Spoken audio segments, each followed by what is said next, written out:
Right.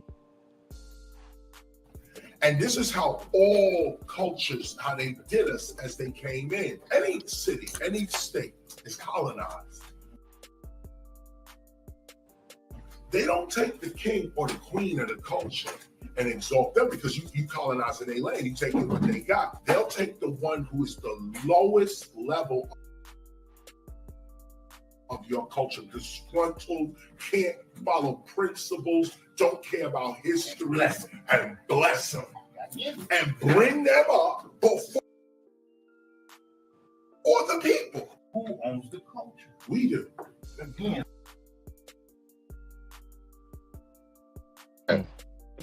So, not even just from a hip hop sense, everything that he was speaking about as far as like how our talents and everything, we're used a lot. So I want to know this, like, because I'd be curious. Like, for example, Africa, from what I know, has the world's resources. Why aren't they able to sustain themselves? But then I also go over to here, where I'm at, and I say, we have all the resources in the world.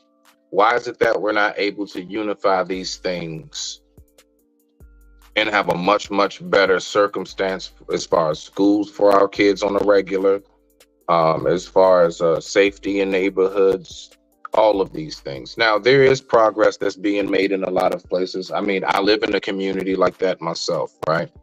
I live in a very safe Black neighborhood. So what I'm saying is that I know that I'm not the only one who lives in a place like this, but I'm talking about on a mass level, the way that we're used. Why is it that we keep on allowing our talents and all of our gifts to be like basically used by others and we don't reap the benefits of it? Let's see. Let's go ahead. Let's start with Brother Soul. We're gonna start with you, and then we're gonna go to Uncle Ferg and Sister Foxy and Soap if you got something to say beforehand. Word. So the question is, why are we being used?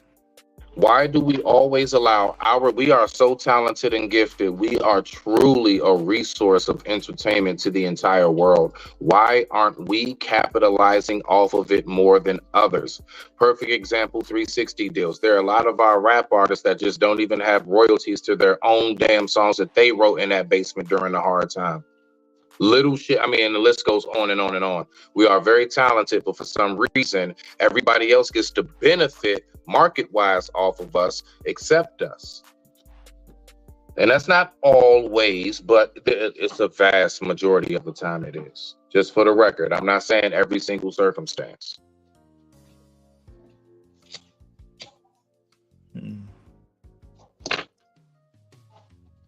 Well, I would like to say, like, the American Black Negro has always and will always be the billboard of entertainment. You know what I'm saying? Okay. So,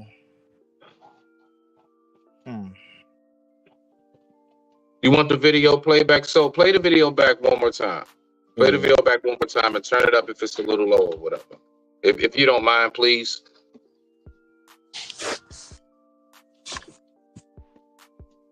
And let's go ahead and listen to it one more time.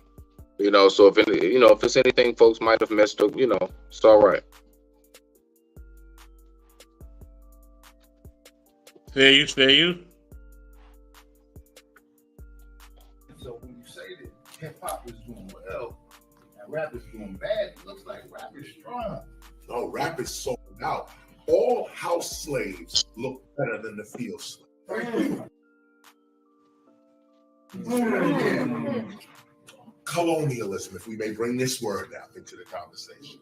Colonialism has a tactic of taking the criminal element of a society and exalting it as the leadership. And this is how all cultures, how they did us as they came in. Any city, any state is colonized. They don't take the king or the queen of the culture and exalt them because you colonizing their land, you taking what they got. They'll take the one who is the lowest level of your culture, disgruntled, can't follow principles, don't care about history and bless them Yeah. and bring them up before the people. Okay. All right. So, you see, so basically, if you notice, the lowest of the low of us, right? Oh yeah. They get raised up to the top. But also, he was speaking about how, with that colonialism, how when they, how we're exalted and things, there are a lot of times where, like, basically, they're like exploiting them of like resources, basically. And that's exactly what they do to us in a modern sense. What are the resources? The entertainment factor. We are magnificent at it. From sports, acting, you name it. What category can't we, like, we go in there and we just dog shit on anybody else? It's a reason why the USA Olympic team in basketball is generally just like, it's not even fun to watch the game after like the first quarter. We're just that, you know what I'm saying? Like, and the list goes on and on and on. So my point is that why is it that for some reason we just can't seem to not have these things happen to us when it comes to others exploiting us for what it is that our resources are? Like I said, from Africa to here, everywhere you look, we are always exploited of resources, basically, along with the bullshit being highlighted. Because I also want to speak on that piece too, because that's something very important. The fact that we always highlight the bullshit. It's always those with the least amount of talent that get the most shine for some reason. Those of us that, I'ma just say it, not that damn bright, get the most damn shine. Always. I'm just trying to figure it out. All right. So we're going to go ahead and we're going to kick this off. Brother Soul, are you ready to answer? You think you got a better perspective?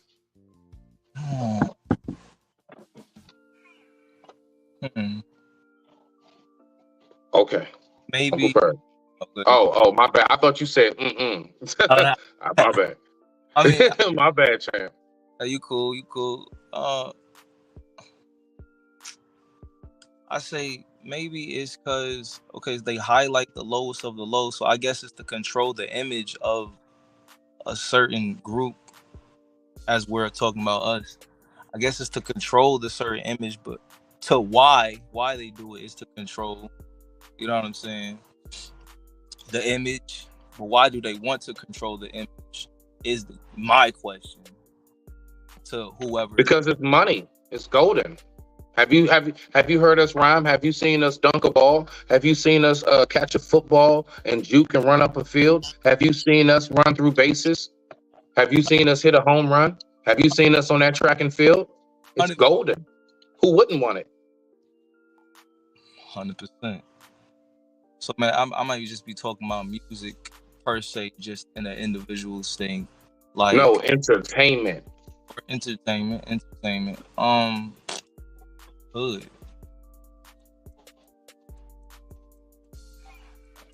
You say what? The lack of knowledge of the system.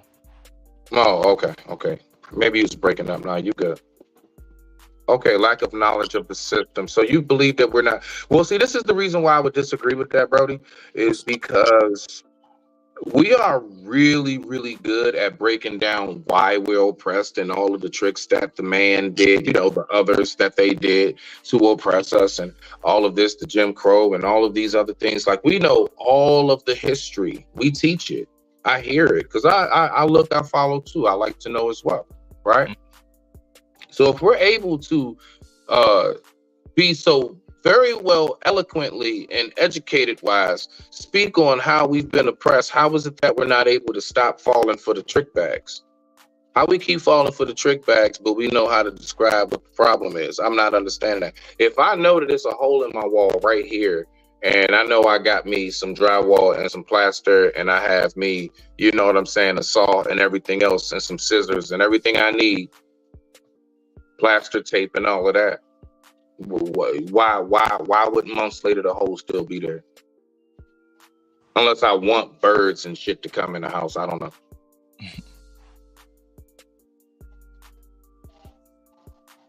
It's a tough one, though. Okay, respect. Uncle Ferg, what you got for us, Brody? Smitty, man, you made me change what I was gonna say, but I'll say this. What? You Nah. no, I listen. ain't mean to do that. No. When you started listing off all of those things that young black people can do, those are all talents, brother. Those Yes. are all talents. Even the ones that, and I'll say this about, especially today's era of entertainment, it takes a strong ass person to do that. Even though it sort of goes against morality, it takes a strong individual because these young people are getting out there by themselves and they're getting exposed to all the demon juice that's running through America.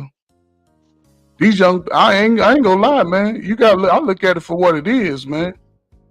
These people, they probably come from, and they know how. Listen, y'all watch the movie Trading Places. Y'all don't think they still playing that game? Y'all don't think they picking out those same ones? And that was a Good movie. point. Good point. I always learned as a kid, every movie they make is what they try to get you to believe is true. Simple as that. You take it for how it is. Some of that shit ain't true. Some scary monsters. No, you the monster. They the monster. Whoever want to hurt somebody, hurt a kid, you a fucking monster. Simple as that. But as far as shout out to Willie Lynch, man. Shout out to him, man. Shout out to the guy that wrote that letter. If you don't know it, go read it. Just read the synopsis, about 4 pages, and it's gonna tell you that in 1700 and something, he said, I can show you how to keep them ninjas slaves for the next 300 to 500 years. We're in year 300. Look at it how you want. We the most disconnected right now than any time in our history. Any time. And all those people who come from that subjugation, whether you believe that you was a slave over in Africa, and Smitty, this is the thing. We not connected to our lineage. That's why. We still playing field Negro and house Negro in America right now. All day long. Yes, sir. Yes, sir. Because if you go into those spaces, you're gonna have to play by their game. So which side of the field you gonna be playing on? Now, if we can find a way to flip that to a positive, I wish I could have those young ones out there be on my team, and we can just find a way to get it to a positive. For real, we got to stop playing their game. This is the crazy. We playing in a system where you work for them, they take your money, they tell you can't get stuff, but we go out and buy up all their grandchildren's wealth. Meaning that 5 grandchildren from now, we done bought so much fake stuff in America that their grandchildren will never have to work. And we'll be still over here arguing about the mans and the women. I can't get a man, I can't get a woman.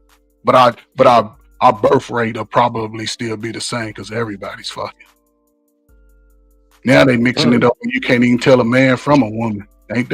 That's got to be weird. I don't see how y'all young folk go live through that, because that shit right there is weird as hell. I don't care how you look at it. And I might be wrong or right. I don't care. Take it how you like it. But we gotta live in the truth for your own life. For real. Think about it. Yes, we can be we racist against ourselves, man. And Smitty, that word was antagonism. It's 22 They antagonize us. Okay. It's antagonism. But shout out to Willie Lynch, man, because we right in the thick of it. The young are against the old, the light skin against the dark skin, the skinny is against the fat, the broke are against the broke, the little money is against the little money. I mean, that's where we are, man. Our children are steadily losing their way. So I don't know, man. I'm on the other side, man. I want my young people, especially my young 20s, 30s, find a way to live better for yourself, man. Then you can help other people. Stop buying up all that knockoff stuff, man. Save your money all summer, man. They'll change the stand in one. And we Willie Lynch right now. Just because I'm light skinned. If you got a big nose, put a 1 in the chat. Big lips, wide feet, or you don't like yourself, all that shit. We all together. And I got my son up here because my head is the fucking moon that blocked out the sun today, my big ass moon head. So it's an eclipse today. So let's do better, people. You got it in you. And yes, KRS-One's always spoke about that. He spoke about the truth. Knowledge is key, fellas, ladies. Knowledge is key. Right. Go read up all them books. Everybody read up all them books. Save your money. You don't gotta get it. Just take care of the stuff you got. Wash that shit, hang dry, iron that shit. Yeah, that shit'll work out, man. Shit'll last forever. My Okay. bad. Sorry. Nah, you good. You good, Uncle Ferg. Nah. Get yours in. I got a question coming up next, but so what you got? Go ahead and rock out, so. Oh, wow. You know, it's a lot of things that he was pointing out that, you know, is definitely key. And you know what I mean, we don't focus on how money and resources are used to divide us. You know what I'm saying? We're not focusing on that. We focus so much on things that really don't matter. You know what I'm saying? And you know, the one thing that you know that we have to start focusing on more is that we have to start valuing our time and valuing the things that matter. You know what I'm saying? And if we don't start doing that, then guess what? You know, it's just going to be a long road. It's going to be a long road, man. But I will say this: there's a lot of us who are doing great, man. There's a lot of us who are doing great. There's a lot of us who are in business, in school, who are, you know what I mean, who are pushing the narrative. I just think those voices got to be louder. So for those of y'all who are out there who are trying to make change, let your voice be heard, man. We need to hear your voice. Everybody need to hear your voice. I don't care if they're young, old, or whatever. We need to hear it. You know what I mean? We hear so many voices that literally aren't about anything, right? They're not building anything. They're not helping us to grow. It's just nothing, right? We got enough entertainment. I think everybody black will say we got enough entertainment, right? We don't need no more entertainment. You know what I'm saying? We need things to inspire us, build us, and encourage us, and show us that we can be better. You know what I mean? And show us that we can do more. You know what I'm saying? So, and you know, continue to have entertainment because everybody want to be entertained in some way. I want to watch the game sometime. You know what I mean? I want to play some games sometime. You know what I mean? I want to play my PS5, or I want to play a board game, or I want to go out and have fun. We all like to have fun. That's a human nature thing, right? You're supposed to have a balance within your life. So I'm not telling black people not to have fun or not to go enjoy life. That's not what I'm telling us.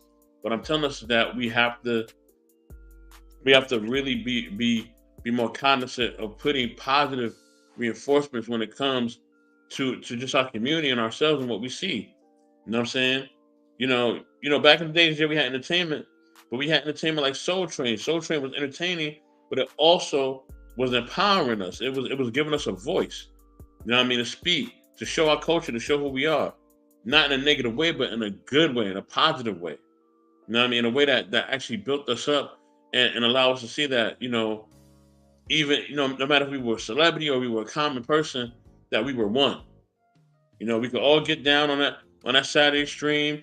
We all could come together and dance and, you know what I mean, and talk about different things as far as black culture and things of that nature. You know what I'm saying? On that program. You know what I mean? So things like that, programs like that is what inspired us to be great and to grow in our greatness. So, you know what I mean? That's really what it is. You know what I mean? So I think that's what needs to happen. You know, we need to have more positive reinforcement, more positive voices, more positive imaging. You know what I'm saying? We kind of know what it takes to get to certain levels as far as economics or even ownership or things of that nature. I see so many, you know, black people trying to own businesses and trying to get to the bag. I think that's something that we kind of have a level of understanding of. You know what I'm saying? Somewhat. Now, some of us may not, and we may need more tutelage, but those things are always readily available for us to kind of know how to do. Now, whether we use it or not is up to us, but you know, we have enough of those things. But what we need is some inspiration, man. We need something to look forward to. We need something to say, hey, this is something that's gonna help us, and it's gonna be something that we can actually like really build on. You know what I'm saying? Like that's what's needed, and that's what has to be done. But that's my opinion. So yeah. Okay, I like that. So there's something that I've been also pondering about for quite some time, and I look at a lot of shit, you know, like when we're observing things on social media. You YouTube is my TV, but you basically see the same thing on TV that you see here, and even sometimes when I watch my cooking shows, commercials, and everything else. From halftime at Super Bowls to the boxing ring when the round is over and everything else. I'm actually wondering, okay? Now, we all know that, let's say pay to play. Pay to play is something that is age old. It's age old. But I'm curious, okay, so at one point, most would say that the pay to play women were more so like that was a real necessity as something to acquire income to sustain their life, right? But what I want to know is this: do we sexualize our women, or do our women sexualize themselves? Overall, as a society, as us as men and everything, do you believe, fellas, that we have a big part to play in the sexualization of our women? And I'm glad that we at least have Foxy up here to go ahead and give us a counter response as far as what she may see as an actual woman. So that's a good thing. So we're going to start with you, Uncle Ferg. What you got?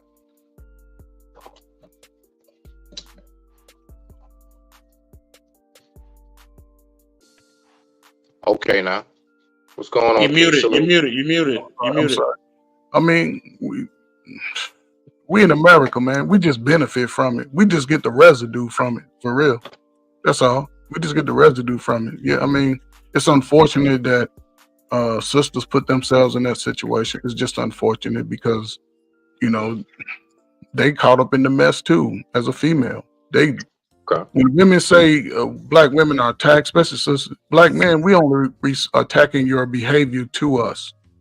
Other those that in power are attacking y'all. They tell y'all hair is nappy. They tell y'all hair is too messed up for this and that. They tell you y'all skin ain't beautiful enough. Y'all go out ball and unnecessary damn makeup, put all them chemicals in your head, mess up with your health. That's why a lot of y'all have health problems. Y'all putting too many chemicals in y'all baby's head and body, using all the more bad soaps for y'all. Use the same stuff them snow bunnies use. Y'all should never use that. That's the worst thing y'all can do. And so, but they exploit themselves in a sense. But black men just benefit from it. We just benefit from it. We telling them. I ain't never been in a time, Smitty, where we had to scream out loud to the sisters, say, "Cover your ass and titties up." But you know, a lot of the sisters are saying that, you know, dudes don't want, you know, women that are covered up and more conservative. So it's like, well, look, I do want a man. And for some reason, if I'm noticing online and everywhere I go, you all are only giving the attention to the sisters that are dressed real skimpy in a certain way, then what am I to do? If they notice when they go out with their girlfriends, they are out of the 3 or 4 of them, when they go out on girls' night, she the conservative laid back one, but she noticed that her friends that got the titties out and the cleavage showing, they the ones that got all the dudes that's hollering at them more. So all I'm saying is that, again, think about it. Are they sexualizing themselves, or do we sexualize them? And I'm talking about society as a whole. We just exploit the benefit of it. That's all. We don't have no say so in how they do. We're not making their clothes. We're not doing that. We're not, you know what I'm saying? We're not giving them the makeup. We're not doing that. We just benefit from it. Most men are sexual anyway. That's why other races can, and here's the crazy part, because they actually tell us how they, when they want to sow their raw oats, have fun, they go get a black girl. And then when they ready to settle down after they did that, without any shame, they don't even get shamed. They get celebrated when they get back to their culture. Yeah, how many did you get, man? I got about 10. What did she do? Everything. Then he gonna get married and treat his wife like a wholesome wife from another race. And by that time, the sister's golden ticket is their body. Mm-hmm. If the older women can tell these young girls to save that kuda kata, save it to at least 21. Hold it to 21, 22. I know it's hard, but do something else. But see, women are not as active today as they were when I was a young teenager, Smitty. Mhm. Young girls was running. They were just running and shit. That's why all of them used to, everybody, I mean, I don't know, man. I don't know what y'all missing, man. Everybody overweight before the age 15. Girls didn't walk around. It was 5 girls in the whole city probably had double D. Now everybody got a double D at 14, 17, 30. I'm like, damn, what can you do? That's unhealthy. Okay. That's unhealthy. Okay. But, you know, we just benefit from the exploitation. That's all, brother. You know, those that in power, you know, we Wow. own the club out too. You know what I'm saying? Girls doing that, they getting, if they got the body, they getting paid. They getting paid. You go after the money in a sense, but still, it don't mean you got to have your body count up. If you got a baby daddy, if you know he ain't shit, that's your fault. Focus on your child. Make sure if you're gonna strip, make sure you got the smartest fucking child in the school. Read, write, multiply, and all the programs every day. Keep him out of your fucking mess. He don't need to see your ass and titties when you getting dressed. No, that's bad parenting. And if you got a decent father, to the father. If once he turned 9 or 10, and the man you used to have a baby with, he got his own place, and he go to work at 9 and shit, and take him over and let him take him to school every day. Let him live with him. Just say, baby, look, if you don't take me to child support, I buy all the school clothes, because you know you're making the stripper money. That's cash money. You can take 40, 50, you take $60 a week over there. He'll be, that think he's balling, because all that's going to the baby. He ain't going to be like you. He going to spend all that shit. The baby going to be clean. His son, too. Yeah, he going to be clean. And he ain't going to be no punk. And he going to be smart. He going to do everything opposite of what we getting out here. Because young boys, they not getting nothing but trash out here. And we need to change that. So, and they going to exploit the same things we exploit. You know what I'm saying? But if you're a man about your square, man, don't exploit none of that shit. Don't even buy into it. Just save your money. Call your little honey over when you want to. Wine and dine her. Do what y'all do. She go home, whatever. She'll start taking you out. For real. Don't even take everybody else out of your phone about whoever wants to be on your program. Everybody else, they just good to look at when you're out. Hey, how you doing? You ain't got to know their name. They gonna see how you move. I digress, man. Okay. Foxy, my sister, I want to know what's your thoughts on this. So I want to just go back to the last segment, if I may, with KRS-One. Oh, okay, sure. Go ahead. Because I didn't get to answer. Oh, you didn't? Why didn't you say something? I'm sorry. Because My I'm bad. polite. I was raised with I messed manners. up too. I apologize. It's all good. I was raised with manners. You speak when spoken to. All right. Respect to But, you, sister. Respect to you. With the KRS-One, we need to ask him, because he's one of the founding. We would dub him one of the founding fathers of rap. Definitely. And being that he may not physically show the assets, but I mean, he like, it's 30 years later and there's nothing that, I mean, I don't want to speak ill will against KRS-One, but I mean, or any of the founding fathers, but besides them putting the Bronx and Brooklyn on the map and Queens on the map. But I mean, there's nothing else tangible that, that shows what else after rap. The second thing is that they weren't educated. There weren't really any lawyers when these young men were aspiring or using their God-given talents. So that's where the fumble happened, that they took these 360 deals thinking, I'm gonna get my way up out of the hood, I'm buying mama the house, and not realizing that they were locked into something that was just to exploit their talent and their gifts. Somebody had mentioned in the comments in regards to, like, with Puffy is a facade, because for 30 years we thought Puffy was doing the damn thing, but in actuality he's smoking mirrors. Facade or Satan? I'm sorry? Facade or Satan? My bad. Both. and I'm just saying that the entertainment industry is specifically in the rap and specifically the Black American rappers. 20 years ago, it should have been those rappers taking this on worldwide, conglomerate, not still touring. And not to say that that's bad, but not touring when you're 50 something years old, because the pandemic happened, and excuse me, and you got to get, you're trying to recoup some money, and that shouldn't be happening. These guys, there should be more to it, but the worldwide has capitalized on rap. As far as any other entertainment, I think it was Fish in the chat. He's right. There were, look, when we think about in football specifically, who was it? Most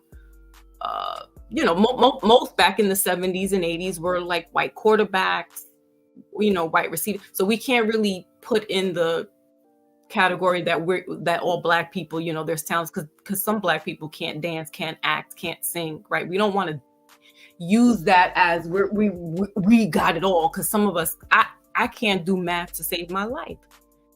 But that doesn't mean I don't have was talent. my worst subject too. So, okay. With no damn money. So I want to digress with that. I just wanted to throw my little 2 cents in, is that we weren't, as far as with the rap industry and in the early days of it, there weren't the so-called black person, these rappers weren't highly educated as far as the monetization of it. They just wanted to get their talent out. They didn't care. They did it for the love of, and not really wanted to capitalize, but the perks was nice. And some of the people like Hustle Simmons, he did us in too. So we gotta kind of not always wag our finger at the so-called white person, because black people have been doing each other in from the dawn of time. Like Uncle Ferg has said, it be your own that will throw you under the bus for a bag of chicken. Now for the woman thing, again, what was the question as far as exploitation with the woman, Brother Smitty? Sorry, my bad. Yeah. Oh shoot. Hold on. Okay, I got you. So I got you. Listen. Do you believe that's from a societal standpoint, like from what you see? Do you believe that society is over sexualizing our women, or do you believe that our women are over sexualizing themselves? Well, it's hand in hand, and it's society that's over sexualizing the woman, and then therefore the woman will capitalize on this. And sex sells. Okay. It's been like this since dawn of time. If a woman can put out, she's going to get money, or she'll get whatever that comes with it. Right. And so both man and woman have realized that they can capitalize. Again, going back to the porn industry, we can capitalize now off of something that might be sacred and something that should be desired and pleasurable in the confines of the two people by themselves, and not, the worldwide to see your body, to see sexual acts, right? So I think it's society first, and then the woman second. That will capitalize that we know. We know this. We know women. Well, we may not personally know them, but we know that there are women who are, strip teasing, burlesque strippers, full noodle, and they get money off of it. So they realize, okay, I can get money, capitalize off this.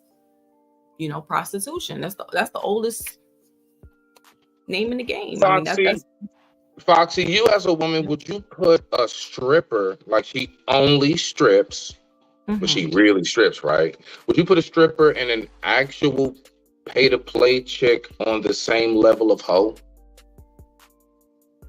So I've come to understand that hoe is a whole different, like a hoe is being paid to do what we do. Okay. Right? Like I just recently found out. I was like, really? Because I thought hoe was just, if you a hoe, you just a hoe. You slutting it out. No, let's just go with the definition we know. Right, but because they always making up some new shit. That don't mean we gotta follow it. Now you're getting let's just go with what we know. So you're asking, I think they're the same. Well, no, because the stripper's getting paid, the hoe is not.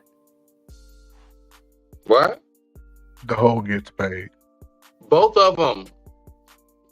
A stripper gets paid, and the other chick is called a pay to play. Oh, pay to play? Yeah. Yes. Then yes. Yeah. And both, the walkers, those on the blade. Okay. Then yes, they both are.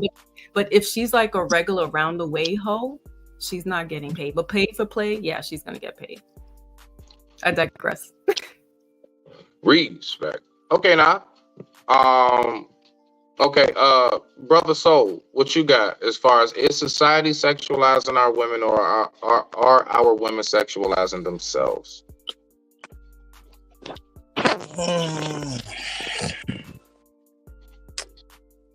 I say it's a double coin on that one, dog. For real, I can see both Good sides. point, Keith. Good point. You know what I'm saying? So to start it off, like it's a culture shift. Like we in the middle, I believe, like we in the middle of a whole nother culture shift. Right. So like, are you there? Yeah, I'm here. So like, yeah, you be going in and out some. You may want to, I don't know, check your signal or whatever, because I want to make sure we catch what you're saying, and I don't want to seem like I'm cutting you off. Word. You sound clear now. Word. Yeah. There you go. Like I believe we in the middle of a culture shift. So like so like you said earlier, like her sexual. So let me slow down. So her sexualizing herself, I guess, to then gain the attention from the man, right? Due to her trying to gain the attention from the man, we sexualize them because of what we are looking at, what we, like Brother Ferg said, you know what I'm saying? Like we profit off of that, we benefit off of that. You know what I'm saying? No man is gonna really tell a woman to cover up that's not his wife. You feel what I'm saying? Right. So the double coin of that is like, yo, like I'm gonna give her mad attention because she's actually showing something that I really like. You feel what I'm saying? Right. When she's doing it to get the male gaze. You feel what I'm saying? So with that being said, the middle of the culture shift, women are like at an all-time high in like a lot of stuff that I believe. So like in like a younger generation, like girls are getting way more like elevated and like way more advanced than the young man. You feel what I'm saying? Young brother, could you explain what that means? Way more elevated and advanced? In what area? The women? Yes, how are they elevated and more advanced than you? Everything is about getting a bag. So no, but how are they more elevated and more advanced? So explain that. They're taking more, just to my experience, they're taking more what's the word, more like elevated positions in a way. They're taking, like, I see when like the young girls, I see them taking more, like, dang, like say a job, for instance, it'll be a girl in charge as a manager than a male. What type of job? In an office or something like that? Office could be one. I mean, do they work outside? Are they in charge outside? Like construction jobs are pretty much, stuff like that, because it's always a preference of women depending on the job. Are they climbing telephone poles and like satellite poles?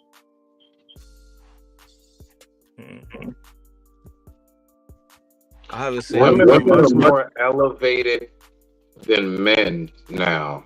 Is interesting. Yeah, go ahead, Brody. Yeah, I want to hear this. That is interesting.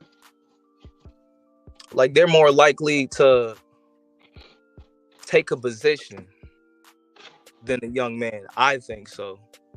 Because the young man that I see don't really have a drive to want to take on more, what's the word? Not accountability. Responsibility. You get what I'm saying? Yeah, I how see old are you, girls. brother? Women are more responsible. Young women. Like, let's take like college, whatever. Let's just take that young adult world, early 20s, mid 20s. They're more responsible than a lot of the young guys. You're saying? No. I ain't give it an age limit per se. Mm-hmm. But Oh, well, you got, so brother, how old are you? If you don't mind me asking, how old are you? man, I'm 25. Man, let me talk to you. Can I talk to you, man? You got 5 minutes, Uncle Ferg. Go I ahead. ain't even gonna take that long. You got children, brother? Man, nah, dog. Man, let me listen. You said that shit like it's a bad thing. Let me tell you right now, boy, you God out here. You God out here. You got to understand that and believe that. I believe For it. real. You can have anything that you want right now at 25 years old. Going in for the next 10 years, you work as hard as you can. Find something that your ass is good at and go do that shit. Women are look and listen, man. Don't believe the illusion that women are actually Now let me say this. Women are accomplishing things, yes. Because you gotta look at the dynamic. In a lot of situations, they forced to do it. They come from the young women your age come from the same single parent that you've been around all your life. That's been going on. Same two parent. Same two parent. But depending on if you grew up in a 2-parent home, you should only focus on the 2-parent woman. Even if you no, listen. I don't know, Uncle Ferg. Some people, I don't know. I think that's a little harsh. You have sisters, brother? Yeah, I got like 2 sisters. Are they older or younger? I'm the oldest out of all of my siblings. So do your sisters move like you date? Do they move like I think? Like you date, yes. The type of women that you date. Do you date the type of women that your sisters are? Good question, Uncle Ferg. Is you the big brother? Now, do you date women like your sisters? You know, or a level up higher than your sisters? I would say level up higher because I go. Okay, great. So, do you think your sisters deem the respect of the women that you date? Meaning that your sisters are good enough that the women that you date should respect them? Oh, of course. Okay, so you the golden ticket, bro. I don't know what you do for a living, but whatever you do that shit to the best of your ability. Stack your fucking bread. Listen, you can play single, play the world, don't have no babies out of wedlock. All this shit, what I'm telling you, that shit will take you 60 years to do. But if you hold on to your golden ticket, don't have no children, listen, get you a passport, travel go to California for 2 days, go everywhere in the country and travel the world. Go by yourself if you got to. Just learn what the people do. Now they talking about people in Colombia. Man, don't go to Colombia. Fuck Colombia. Don't go anything south of the equator. As far as look at it like that. Make sure everything's above the equator. Word. Get yourself in shape. I don't know what your body like. Get that motherfucker in shape because you single. You got your own shit. You should just be in shape all day. Whatever you got to do that, do it.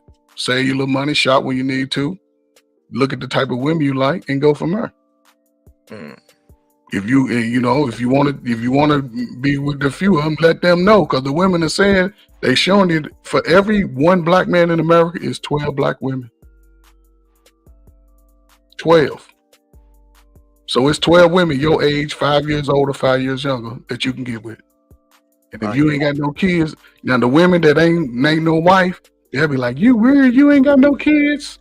Dismiss them. Don't date them out. Don't take them out. Don't go nowhere. You let everybody know you ain't got no kids as soon as you talk to them, if that's what you like. And when they judge you off of that, that's how you move accordingly. I'm trying to tell you. And when you settle down, get you a house. Get you a nice little crib with a basement. Anything by come in there, make sure they come with wifey ability. They ain't got no wifey ability. Hell, you can get booty coming through anytime. But as far as a wife, that's what you got to look for. Make sure she can do wife stuff. Honey.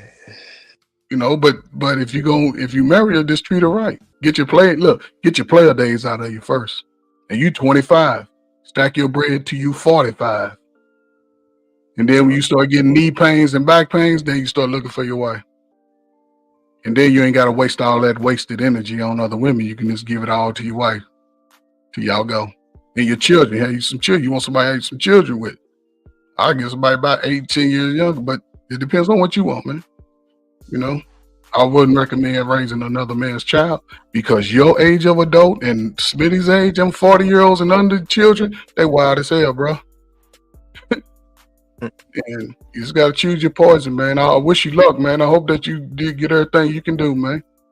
For real, man. Go see the world, man. You the fucking golden ticket. Even a woman that's a virgin, get you a virgin. Shit, nigga, that's everything. That means she that's about getting a brand new car when they gotta drive it out the showroom. Y'all can learn together. You can teach her everything that she know. So if she leaves, she knows she out there ran up by you. You put 300,000 miles on that motherfucker. But that's the best space to be in, man. If you want your money to be stacked in the next 20 years, you want that money everybody talking about they chasing and ain't gonna be able to get. You the golden ticket right now, bro. I'm trying Uncle to tell you. Ferg. I'm sorry, man. That's it. No, you good. That's it. Key got that question for you. That's for you, sir. What's the question? It's right there. That's for you. Yes, ma'am. I ain't getting There back you out on them streets. Fuck them streets. I ain't gonna do that. There you I go. wouldn't do There that. you go, Sister Renee. I'm a carpenter. I'm gonna build my shit over after my wife take all that little bullshit and go. She got to go. Yeah. Okay, now. I'm sorry. Okay, so I love her, man. I ain't going nowhere. I ain't going Foxy, you didn't answer yet, right? Foxy, it's No, on you.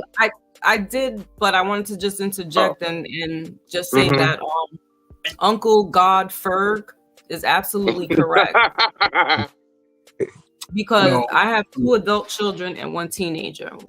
I have a son that's 25. He's gonna be 26, and I have adult daughter Handsome that's young 30. man. I saw him do the live with you. That was dope as shit. I had him on my live. That was dope as Thank shit. you. Yeah, I saw it. I saw it. And then I have a teenage daughter. Now I was a teenage mother. And what I stressed to my children, all 3 of them, is do not be like me. Live your life, your young life, go and travel, see the world. And sure enough, they got their passports, they've been traveling, and they don't have any children. Because you need to live that life. And not to say that children are a curse, but I had to learn the hard way at 15 or 16 that my world, my little life stopped because I had to, and I really didn't have to, but I chose to bring her in because it was my God-given destiny to do that. Excuse the background noise. But that was my lesson and my. But because of that, I learned, listen, there's more to it than just sexing down, right? So young man, brother soul, it's very true what Uncle Fergus just said. You know, try not to get caught up in the pretty smiles and that, you know, as Poison, the song Poison, pretty but in a smile, because the children, you for the next 20 some odd years, you're gonna have to hold them down, and you're really gonna be like, damn, I should have, could have. You know what I'm saying? So yeah, that's all I wanted to add. Okay. So this is what I want to know. Oh, so hold on. So did you get in there? I did not, and I'm glad that I'm Yeah. Because you said you'd be right back. Yeah, go ahead. So. All right, cool. So yeah, let me reiterate. We got a few new people in the building. You know what I'm saying? Salute. So just to reiterate the question, yes, I am wondering. I remember. No, I'm saying for the new people coming in the building, bro. Oh, okay. Go ahead. Yeah, it's new people in the building. So anyway, the question that we're answering for those who not hip is, do we sexualize our women or do our women sexualize themselves? All right, go ahead, Soap, rock out. As all things, and giving these examples, as far as like men and women, I believe it's age specific, because I'm over 35, and them people I hang out with, whether it's my friends or anybody else, you know what I mean, they're not even on that type of time. So they're not Either they married, or they have girlfriends, or they have boyfriends, or if they are single, they're focused on their careers and they're not outside in the clubs and none of that other stuff. You know what I'm saying? So, you know what I mean? That's just my age range now.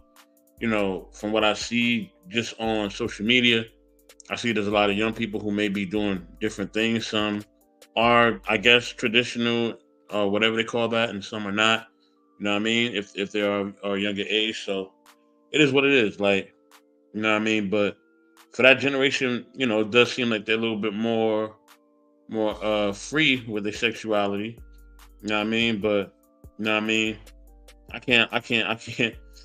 ain't gonna judge them because like I'm a generation from Nelly Tip Drill. You know what I'm saying? Like I can't really say nothing.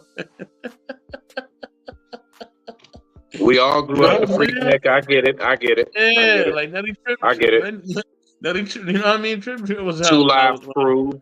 Yeah, I get it. I'm not that old. I'm not that old. Nah. 2 Live Crew was my mom. I remember that shit. I do. When it was on the Fox Music television, You Control.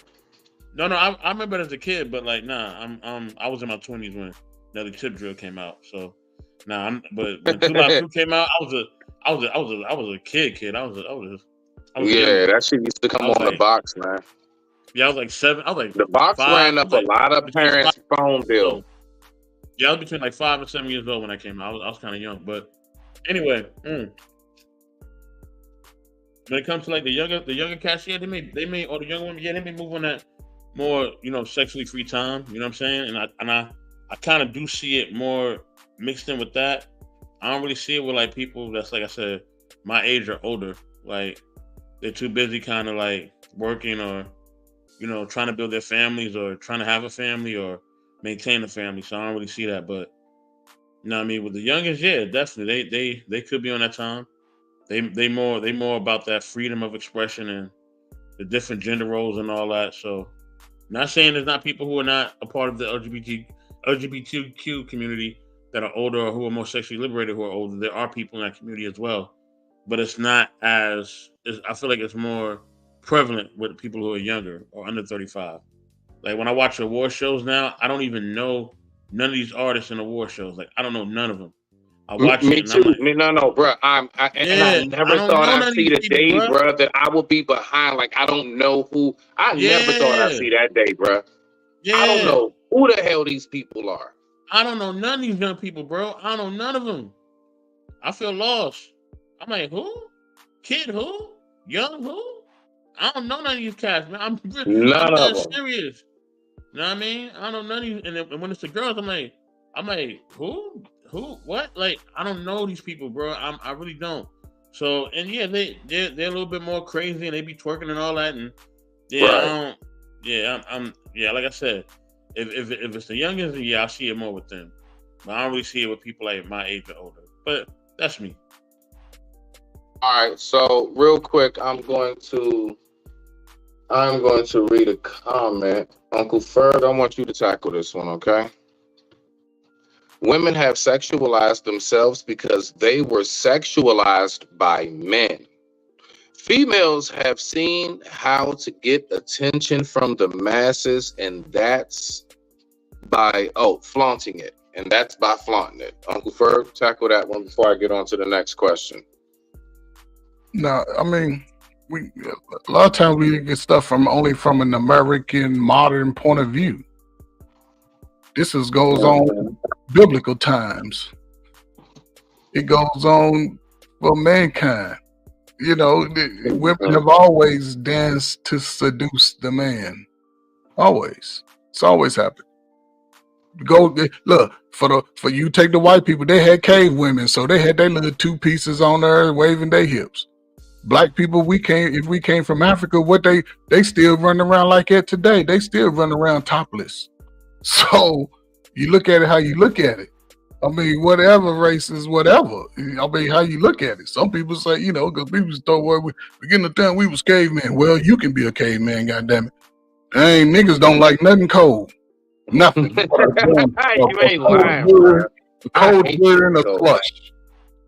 And it goes back to our fat noses because we sun people, because we can suck in that hot air. It gives us more. But I digress from that. But yeah, man, it always happened since the beginning of time, Smitty, man.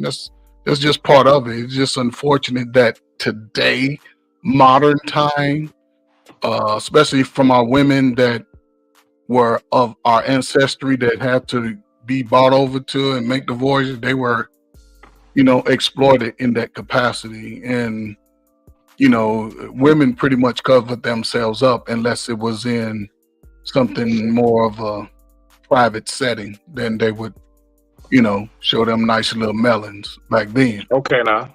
You ain't Okay, now. Smitty, now come on now. You ain't see your aunties and your mama's titties and shit when you was 9. You ain't see it. Well, listen, no. That's only because of the blouses they used to wear. Shit. Nah, it was because of the parachutes with the straps on them they used to wear around the house. I ain't, sometimes, they bend over to get the, look, because, that's back when we would have a dustpan, but they'll use, like, record covers and shit, and when she would bend over to get the dirt up and shit, because we hood with it, and then, one of them, bloop, pop out real quick. Yeah, it was accidents and shit, walking past a bathroom door. I understand. It's something about they gotta take a shit and piss and everything with the door open. Then they gotta ask you to bring them toilet paper. If your mom was walking around like I gotta talk to you. I don't know what you gotta talk to me about on the toilet. If your mama was walking around like that when you were 16, yeah, she was a bad parent. That's all I can say. No. My mom was right. I'm talking about listen, no. At my grandma's house, my mom's side and everything, all my aunts and shit. Oh yeah, over there where everybody was at grandma's house, that's where I saw that shit. Not at home. Hell no, not at home. So at home. I did. Oh yeah, but I did grow up to pops in his boxes with ashy ankles and knees. Yeah, oh yeah, definitely. You proving my point. You know what I'm saying? At home, it was more respect for you in the home within the. Oh hell yeah, home. I'm talking about when I'm with my grandma's. Nah, it was shit. When you with other family members, you get what you get. You just gotta dissect it how you're supposed to dissect it. That's what I'm saying. But at home, mama respected you enough to know. You find that other bullshit outside. Now kids are seeing all that in their face. It's exploited. There's no excitement in sex anymore. That's why everybody just sexing because it's too early. Our young folk are seeing it too early. By the time they 15, they know more about sex, and they know more about sex than they know how to clean their body. They're not even cleaning their body together well. They getting all kinds of. I remember back in the day, I always heard the women and the girls talking about something called douche. I just used to do this. I thought that not deuce. Oh my bad. Yeah. It was So I had 5 sisters and my mom in the house, so I understood a woman from birth. I got 2 older, 3. I understood it from birth. All my sisters, I never saw a breast until I had a girlfriend, and I had my first real girlfriend about 9th grade, because 8th grade I was into my purpose. So I ain't gonna lie, and I'm crying and everything. I ain't want to date them because I knew how my sisters act. But when I got in high school, yeah, it was on. She told me to stay out of school. It was on out there. It was on second, and I did what I did. But what I'm saying is, I didn't see the behavior of the adult. I knew a lot of single mothers, man. Some of my friends, man, these motherfuckers taller than me. They all came from single mamas, man. They mama wasn't running around like that. Their mama wasn't doing that. Respect. The kids, man, have respect. It was just a different time. Mamas was raising 4 or 5 kids then. Cause Smitty, people my age, we came from the projects. We talk about how we came out of the project. We ain't trying to go back. We don't want our kids to go back and see that shit. Some people just want to live. You ain't lying. See? Just like how I was talking about, even how we don't even spank our kids, how most of us got spankings. The spankings we used to get, any of us who's had to tap our children's behind, it ain't nowhere near to the degree of what we used to get. So I understand that everything we tried our best to make things better, but I think subsequently what's happened is we done messed around and became our kids' friends, and a lot of our children be trying to look at us as the adults as their peers, and that's the problem. But look, with that being said, because that kind of falls into my next question right here. Foxy, I'm gonna have you start this one off, sis. Okay, so I want to know this. All right, so in this, I know that we are to adapt. I am definitely somebody who was fully aware you need to know how to adapt and adjust in order to survive and make it. I've had to do that many times in my life, right? I've had to adapt. I've had to observe my surroundings, look at what folks doing, look at what folks ain't doing, and kind of pick up slowly from there, right? So in this sense, I would like to know, because there's a lot of talk about these things, and a lot of people nowadays are very divided in how we should go about this, from a family coordinate type of sense. So what I want to know, and Foxy, I want you to start this question off, is are our traditional values better than the modern values? Like, should we keep traditional values even in this modern day age? And traditional values, just some small examples: 2-parent households. I ain't gonna lie, I put down here spankings. You know what I'm saying? Little things, dinner at the table, PTA meetings, actually at the school, so on and so forth. All these things that was traditional. Should we keep that even in this modern day, or should we actually adjust and conform to the modern day ways of parenting, family dynamics, and how we run our communities for the sake of adapting and adjusting? You got the floor, sis. Oof. Thank you. Read, it's a double-edged sword. I would say, because I'm a stickler at heart for tradition, but I understand and overstand that tradition, and coming from certain households, it wasn't always the best thing. I'm 47. I'll be 48 in July. So I'm coming from the era of speak when spoken to. You are not to be seen nor heard. You must say yes, ma'am, no, ma'am, yes, sir, no, sir. Right? So tradition, exactly. That's tradition. However, being that I was a teenage mom and I broke the mold, I dealt with my children differently and listened to them, as opposed to, now don't get me wrong, they got they ass whippings with the belt, with the broom, with the bat, whatever I could get my hands on. But there was also different forms of discipline. There's the timeout, there's the taking away certain things that they, and then there's the actual just listening. And because children grow up to be adults and people need to be heard. And if we're coming from a generation of being seen and not heard, there's a lot of pent up issues as adults. Absolutely. So now you want to vent out. Now you're being aggressive because you weren't listened to, because your parents are coming from the same type of traditions where especially Caribbean people, not especially, because the Southerners, they got busy too. They tell you, go get your switch from outside, like go get the stick. But tradition and conforming a little bit to the new so-called new age of parenting, I guess, needs to go hand in hand. Like there has to be certain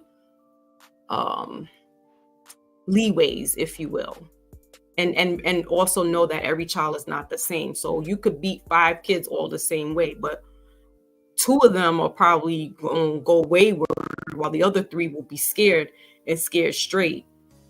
And then, so what I'm just trying to say is there's a little of both. Tradition, save the tradition, because we need that. This is why some of the kids now are wayward, right? But conforming a little bit to hear out what's really going on. I think if my mom had to do a lot, and she worked a couple of jobs. So there wasn't really, and she divorced when I was 10 years old. So there wasn't the 2-parent household anymore. It became the single, and I'm the oldest, and my mom gave me a lot of leeway. So by 9 years old, I was traveling all over the place, in my little circumference, but I thought I was the shit. I thought I was grown. So, and I was exposed to a lot of the sexual behaviors of seeing, on TV, HBO came out in the 80s. So now they putting that soft porn in there. So my parents are coming from, well, my mother is still alive now, but she's 71. So they're coming from that late sexual exploitation of the 60s, the 70s, and then the 80s. You got full on porn coming through. And they're not really curtailing me like, no, they'll tell me you can't watch, But I'm peeping through the doorways to see what this all is. I'm hearing them doing stuff. So now I'm hunching on the boys, like, what's all that? What's that about? And now, you know what I'm saying? So it's a psychology to it. And I think if we sit down and really talk to our children and not hide, like, I don't know, certain things kids don't need to know, but then certain things they need to know to save them. So I digress. Okay. All right. Uncle Ferg, definitely want to hear from you and Soap on this one. All right. And reiterate the question. Our traditional values, even in today's modern age, do you believe that we should adjust and start using more of the modern ways of family, living, or should we keep the traditional ways, and or why, for the sake of the community? Me? You want me to go? Hold on, unless there's another Uncle Ferg up here that's floating. No, I didn't say Soap. Okay, I go. Yes, Nah. Soap like to go last usually. That's why he's Mr. Best for last. That's what he's. I mean, I agree with Foxy. In some regards, she was at what is it? She's in one of them tweeners as far as Generation X and the next generation. So she saw the family dynamic. She saw grandmama and auntie and uncles, and she's seen the whole family, cousins, and she's seen it. And but I'm a millennial. I saw it too. I think we were the last rag drops of that. Okay, I saw my great grandmother Auntie. I saw my grandma's mom. But Smitty, I knew all my grandparents except I met all of them, but my dad's father, Granddad Nicholas, I was like 1, and he passed away right when I was born. But the rest of my grandparents I've known. What year were you born, Smitty? 82. Okay, so 82, I was I'm an early millennial. Look, 82, I was a freshman in high school, man. I would have helped you at the park, man. I would have kept him from bullying you at the park. Like, leave that little kid alone. That was me. That was that type of guy. You know what I'm saying? So yeah, I mean, luckily my family was deep. We didn't get bullied. Yeah. Thank you though. I appreciate it. Yeah, I appreciate the addition. That was me, but and I think that's what's really missing a lot of it. When my mother heard me playing rap music, her tradition was, what type of shit is that? Mom, this is the new music. Listen to it. KRS-One was one of my favorite. All the clean rappers was my favorite. Because you could dance to that shit. And back when I was a teenager, we used to host dance parties. We was mingling like adults. With no adult supervision. And we would have parties and charge and everybody couple up and slow drag and get our little hammer moves on, a nice move. Everybody was in shape, man. I'm just saying. I just ran about that shit because I love that shit. But, I think as the modern, as my generation became parents, we got duped in a sense because at that time they was giving us Cosby, go to college, do. A lot of people came out of high school with skill sets and things like that. Some people went to work. A lot of people went to the military. You could find a $40,000 a year job back then, 18 years old, working. They saw that our generation was coming. They saw we was great. Flip that shit, and black people were doing it. But then they threw that crack in there. When we left, they left at crack. They put them crack in their neighborhood.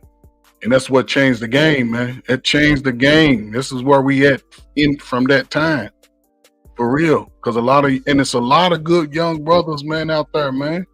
They just had, and y'all listen to the stories, man. I had some jail time. That's the way to X you out. And you probably look at that shit like that wasn't even no bullshit. Took all your little money you had saved up, made you lose your job. You know what I'm saying? And just kept you at a certain level. Now you almost 40, your age of reason. And I'm not saying you, Smitty. I'm saying brothers in between that time. You know what I'm saying? I don't take nothing personal that don't apply to me. I know me. You can talk. I'm not saying you, but I know you connected to that time. I don't know the generations like that. I get it. No. I understand. I understand what you're saying. I get it. This is where we are, though. This is where we are. But I still think that we can have our traditional ways. And here's the thing. Me saying tradition and you saying tradition can be totally different things because we experience different things. You see what I'm saying? No, I listen, experienced basically polar opposite of what's today. What I experienced was not, drag time story hour at schools. What I did experience was that when you were acting up, yes, you would get spanked. And no, CPS was not called. All right. What I did okay, notice is that there were more family dynamics, even in households where like my homies was like maybe it was him, his mom, granddad, uncle, and them and shit. But it was still family. They still had yeah, like dinner yeah, time, everything. You know yes, what I'm saying? Like, yeah, even okay, in the households that wasn't exactly mom and dad, right. still was very That, structured. I got a bunch of homies. They lived with their grandparents. It was very yeah, structured. stepdaddy You is know what what I'm saying? So, even so, so. mine. I'm just saying it from that perspective in which I've seen, bro. Like it definitely, Uncle Ferg. It was a dynamic that I saw. That yes, I saw households. And I believe my generation, we were the ones that was the last drip drops of chivalry, respect, and Okay, quiet storm, ride home with your lady, and all that other good shit. And then we slowly saw the transfer through the late 90s into the 2000s. We were the ones that got to see how all of this shit started going cuckoo for okay, Cocoa yeah, Puffs. okay. I do remember when shit was from Falling rabbit apart. ears normal. Yeah, okay, okay. And this is the And I think most people know what I mean by that with the way communities ran and everything else, how households were. There was actually something called dinner time, like a lot of things, bro. Like yeah, even down to like parents helping with homework. It's a lot of things that don't take place anymore. right, right. And And a see, lot of people say it's not necessary. We don't need to do this no listen, man, more. you know that's a lie. You know that's a lie. But a You lot of know that's a people are lie, man. adopting You this got new you got to way. listen. No, no. When it comes to the home life, listen. We can do that. Now, black people, it just amazes me. We should be the last ones talking about this separation of the home. Then they go overprice everything. Can't nobody afford shit.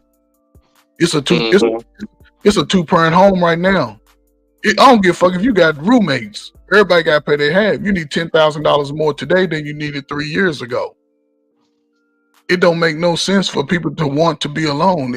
I mean, even if you got kids, bring them motherfuckers back home. Make everybody pay some rent. Shit, everybody come back home. Save your money. Unless y'all can't get along. Unless all the truth is starting to come out. But if you live in the truth. Mamas, if y'all want to change your life, get a son to the daddy. I'm trying to tell you. Get a son to the daddy. If you don't want to be a father, Uncle then Ferg, if they do that, then they either have to Lots of pay things. him and or that check stop. That's no. not happening. I don't know Did why. you watch I don't Boys in even the know Hood? why dudes be saying that. Like we ever stand a chance of that being a It possibility. could happen. It could happen. Shit. The only It could way happen. that should be Did you happening watch is that Boys mama in the gotta Hood, be. Brother City? Did you watch Boys in the Hood? Like that should I happen. get it, Foxy. Nah, listen, yeah. If mama has to be, you know what I'm saying, admitted to like some kind of like inpatient institute or some shit, yeah. If mama is seen to be unfit, but it takes a lot for that. It don't take much at all for us. We're not gonna play these games and act like that's not the case. I know that. So you Well, said Fair you're even right. as I You're am when it right. comes to You this are a whole living dynamic with men testimony. and women. You're I'm right. sorry. What you say, Foxy? No, What I you said say? you're right. I You're didn't talk over you. you're a living testament of that. Yes, And I you can't know and I that. You can't know a and little I bit of my can't backstory. I can't quote the exact article, but but there is an article out that says that fathers and single fathers are better at raising their children than women. in And I have to today, tell you, in this modern era, in this modern time, this so-called modern time, it has switched. It has switched. Mothers of today, of the traditional time when I was coming up and guys was living in the projects and It's they had 23 5 hours. of them and they only their mama. Man, their mama was respectful. Everybody in those neighborhoods, the projects looked like fucking townhouses until that crack came up in there and took it all out. People I had don't see it. you had to cut your grass. I don't So see it as more so as men. We are necessarily listen. And the only reason why I'm saying is as somebody who grew up with both mother and father. Okay, and I know I had thoroughly opportunity throughout my childhood and on to see how it works.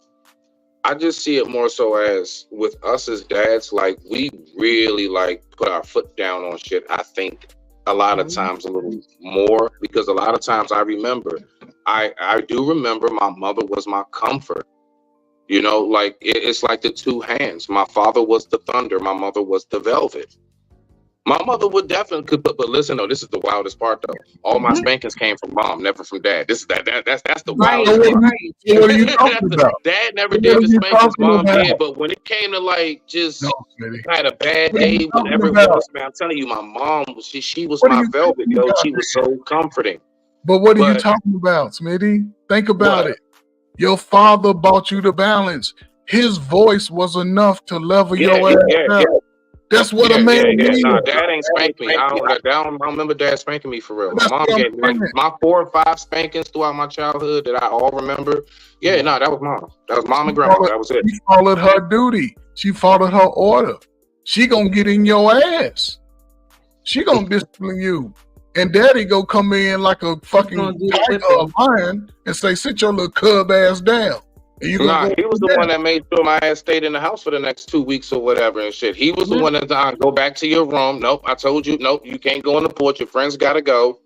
He on Yeah, punishment. yes, That's sir. where he came in. But the spanking, nah, that was mom. She was back there doing the execution. now look at that. My dad was the one that gave me most of all the whippings, and he would find whatever he could. I'm talking about the wiffle plastic bat, the slippers, which is the chancla, the freaking belt, his hand. I just had regular belt. And you rebelled against Mom's that. had that one slipper that was wood on the bottom. And even that, like my mom, she would get me too, but I was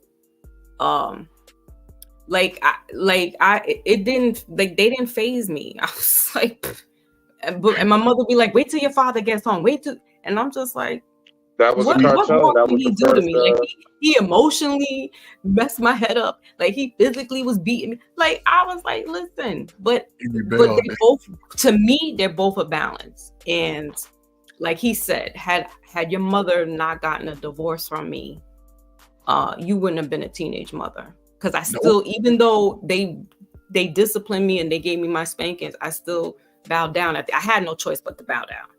And my dad was right.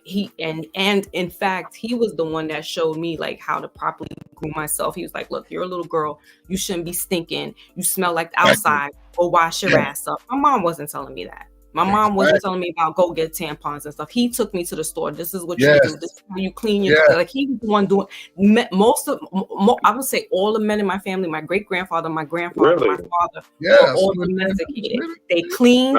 Yeah, my daughter, my women handle that. Yeah. Wow. That's just different to hear, Foxy. Yeah, I grew up. I'm used to the women doing all that. Nah, man. That's a blessing. That's why those men instilled me with how to do with my son. And even though he has his father and we together and things of that nature. So Foxy. Yeah. Your children, how old is your youngest child? 17. Okay. So now, compared to this modern time, do you think your children were a lot better than what you see out here in these streets today? I mean, I don't want to, pluff up my collar, but they are a little more disciplined than the modern. Yes. And they were a little more disciplined than you were too, were they? How y'all doing? Yeah, because I did things a little different. Because I'm coming from the era of, again, seen, not spoken to. Hold on. Vic, is that you? Hold on, Sister Foxy. Yeah, that's me. I saw him. Yeah. I saw him. So, but good look, though. Yeah, good look. So, what's up, Vic? We're going to get to you real quick. We're going to get to you right after that. Yeah, so I'm going to digress. I'm going to digress. I was blessed enough to have positive male role models. And in fact, the only ones that did get a divorce were my parents. But I grew up with 2 grandparents in the household. Well, 4 sets of grandparents and great grandparents. Wow. So, and the men, my grandmother would tell me she would go to my grandfather to have her skirt and sew and stuff because he went to the Navy. And so I'm just saying, like, I had a lot of male influence, positive male influence. Mhm. that I knew what a real what a real man's role is, Right. and that Right. neither the man or the woman in the household didn't take on this role as far as, Right. well, I'm the man and you say as I do, because all the women also worked. That I didn't have any mothers or stay-at-home moms either. They worked, Yes. or they were domesticated and they worked. But so yeah, I was blessed to have a lot of heavy male influence in my life, and shout out to my dad who passed away last year. So Shout out to the pops all over the world. My dad just passed away. Shout out. And my condolences to your family. So are you tapping in? Traditional versus modern, values for today. And Vic, you next. Like, which is better? No. Like the question is, do you believe that traditional values should still be upheld today in modern day society? And if so, why? And if not, why? I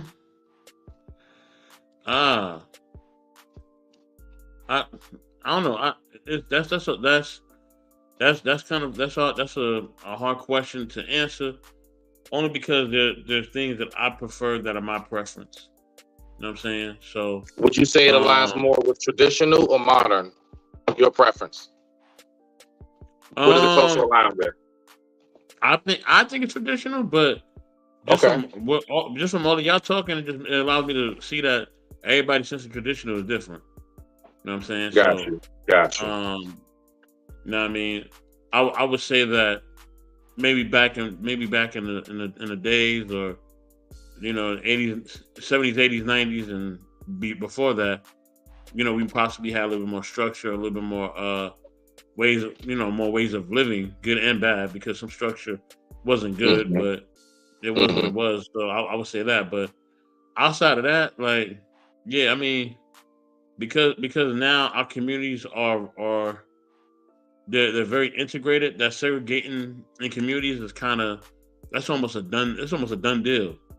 Like, communities now have so much culture in it now. You know what I'm saying?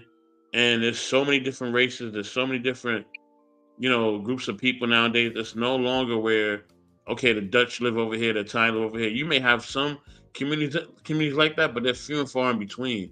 They're starting to fade away more and more, because in this country, it's a huge melting pot. You can have a next door neighbor that's from Brooklyn. You can have one from Brazil. You can have one from you have one from the Middle East, one from Europe, one from Africa, one from Canada. Like, that's America now. That's what America is. America is one big melting pot. So, and it's getting more and more like that. Before, it would only be certain major cities that mostly had a lot of culture or race. But now, man, people are moving a little bit everywhere. And now that they're gentrifying everywhere, and now that they're integrating everywhere, man, you can literally go to any city or any type of city that's kind of modernized, and you will meet a little bit of everything. Even as far as the deep South, like Texas. Texas is now, you have, different people out there because of the tech boom. So they have a big tech industry out there. So yeah, man, it's a lot different than what it used to be, man. It's a lot different. You understand? It's a lot different than what it used to be back in the day. So yeah, that's my take on it. So yeah, it's hard to be completely traditional, because everything that we have is kind of modern. So yeah. I like that. Brother Vic, how you feeling tonight? Or morning? I don't know where you at. I don't know what it is over there. It's nighttime, man. What's up? Yeah. I'm doing good. I'm feeling all right, man. I'm listening to the conversation. I'm listening to the conversation about traditional and modern. Man, go ahead and tap in. Floor is yours before I get to my last question of the night. The thing is, I think the traditional ways were better, because me being raised in like a traditional family, and a lot of that still goes on. We still operate under the laws of speak when you're spoken to when it comes down to our kids, because you don't want your modern day kids right now spewing out all your family business when they get in public around people. We still operate like that right now. And then so far as my area, my area where I stay east, west part, northwest Mississippi. Majority of the people in my area are black. A lot of things are black owned, and black people everywhere. You see what I'm saying? So so far as like relationships, I think if we would go back to what we used to have, people wouldn't be so selfish. See, that modern way of living is everybody is out to take what you can give me and what we ain't about to build together. If you don't have it, a microwave love for me, if I can't pop it in and put it on 3 and it shows up like it need to be, I can't deal with you. See, a long time ago, even when we talk about marriage, a long time ago, the people that we call our parents that were successful and they left some of us properties, they didn't have a thing when they got together. They jump in the broom. A lot of those folks was broke, and they stayed together and they did what they were supposed to do, and they grew together. You know what I'm saying? Everything wasn't peaches and cream. Some of our pawpaws got doggone 2 different houses, but he was able to sustain and take care of both of those houses. You got some outside cousins and kin folks or brothers over there. You got certain men that was doing what they did. And that wasn't good, but it turned out all right. You know what I'm saying? But nowadays, you got people that can't even take care of one household and struggling to try to find a good mate or whatever, because everybody's in it. It's like everybody now with this modern way of living, everybody is treating relationships like a scam. If you ain't got it, I ain't dealing with you. I'll call you back when you got it. You know what I'm saying? Like they taking from each other. A long time ago, people were building together. Now people are getting in situations just because you got it right now. What's going to happen when you get in a situation where you don't have it? Life fluctuates. So 1 year you might have it, 1 year you might not. A long time ago, people were struggling together. Now people don't want to struggle at all. They don't even want to do the work. You know what I'm saying? The average man can't sew a pair of pants together and stop him from going to the store to buy another pair of work pants, right? The average woman can't cook a decent meal. They door dashing all this old bad food for their children. You know what I'm saying? So a long time ago, I was raised in a family that where male or female, we didn't have a specific role. They built us to survive and make it. See, I can sew. I can wash clothes by hand. You know what I'm saying? I can wash. If a washer dryer break down, I ain't no shame in my game. I get in that tub and I can make it work. You know what I'm saying? Be the cleanest pair of linen that you ever smelled. You see what I'm saying? Know how to do that hand pre-wash and everything. Yeah, that hand, yeah. That hand pre-wash is something. I do all that, and then you know what I'm saying? My wife know how to do the same thing. It ain't no role. Sometimes she take the trash out, I take the trash out. You know, all that. If everybody was to get back to the way it used to be, everybody will be built to survive and help each other. Other than what can you do for me? It's selfishness. So that modern day living, if I wasn't married, in a relationship, I wouldn't. Like the people of today, I don't think I would deal with them like that. It'll be just shit, bang bang, going on about your business. Cause you ain't finna run me through the ringer like that. They were like the way these guys complaining, the way these females complaining. It sounds like everybody want to be together, but the selfishness in them, they looking to get beat out or something, so they don't go on that. They don't embark on the journey of trying to help somebody and see how far they can go. So that's why I'm looking at it now. The modern way is not the way to go. The old traditional way, you know what I'm saying, where people actually did the work, people actually showed love. People were actually able to check your kids when you wasn't present and say, hey, son, you can't do that or whatever, because this making our whole community look bad. Now these kids, you can't say nothing to them and nothing, and because you might end up on the news. You know what I'm saying? Right. Who raised them? You see what I'm saying? So, no. Well, that's actually... I like that, Vic. I like that, because that actually is a segue to my last question for the evening. So what we're going to do, hold on. So did you get in this one? You got in there, right? Oh, yeah, you did. Yes, okay, sir. So yeah. On this last one right here, so what we're going to do, let me see. I'm going to have my order go. We're going to go Uncle Ferg. All right, we're gonna go Foxy. We're gonna go Brother Vic. And so, okay, so boom, that's how we're gonna do it. What I want to know, Vic, because you actually right there, that was so perfect on everything you was hitting on. Because my last question for the evening before we wrap this up, you guys, is this. All right, because I'm gonna be real with you. I remember back in the day where when we would see like them crazy ass other kids flipping out in the store, I want to know my and doing all of this crazy stuff, right? It was always they kids, and we always really did have a lot of pride and stuff about how, you know, we would be disciplining and like, shit, never mind. What you see how shit? I be damn, nigga. My shit, they know better. Don't y'all asses? Don't y'all asses? Yes. And that's how we kept our shit. But now I notice it's a total change. So what I want to know is this, all right? Because this is very important. If the community is ever going to grow again, I need to know, Black people, are the kids the parents now? Are they, Uncle Ferg? Overall, I'm not talking every single household. I'm pretty sure those of us, we keep our shit airtight. But overall, from what we're seeing, even from ours, are the kids the parents now, Uncle Ferg? Sir, floating Zordon head god, sir? No. Kids No? are not parents.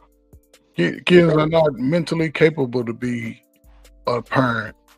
Kids are just No, I mean as far as like running. I know that part. I'm saying as far as like overthrowing the parents. so I'll just have to I'll compartmentalize it. You know, Okay.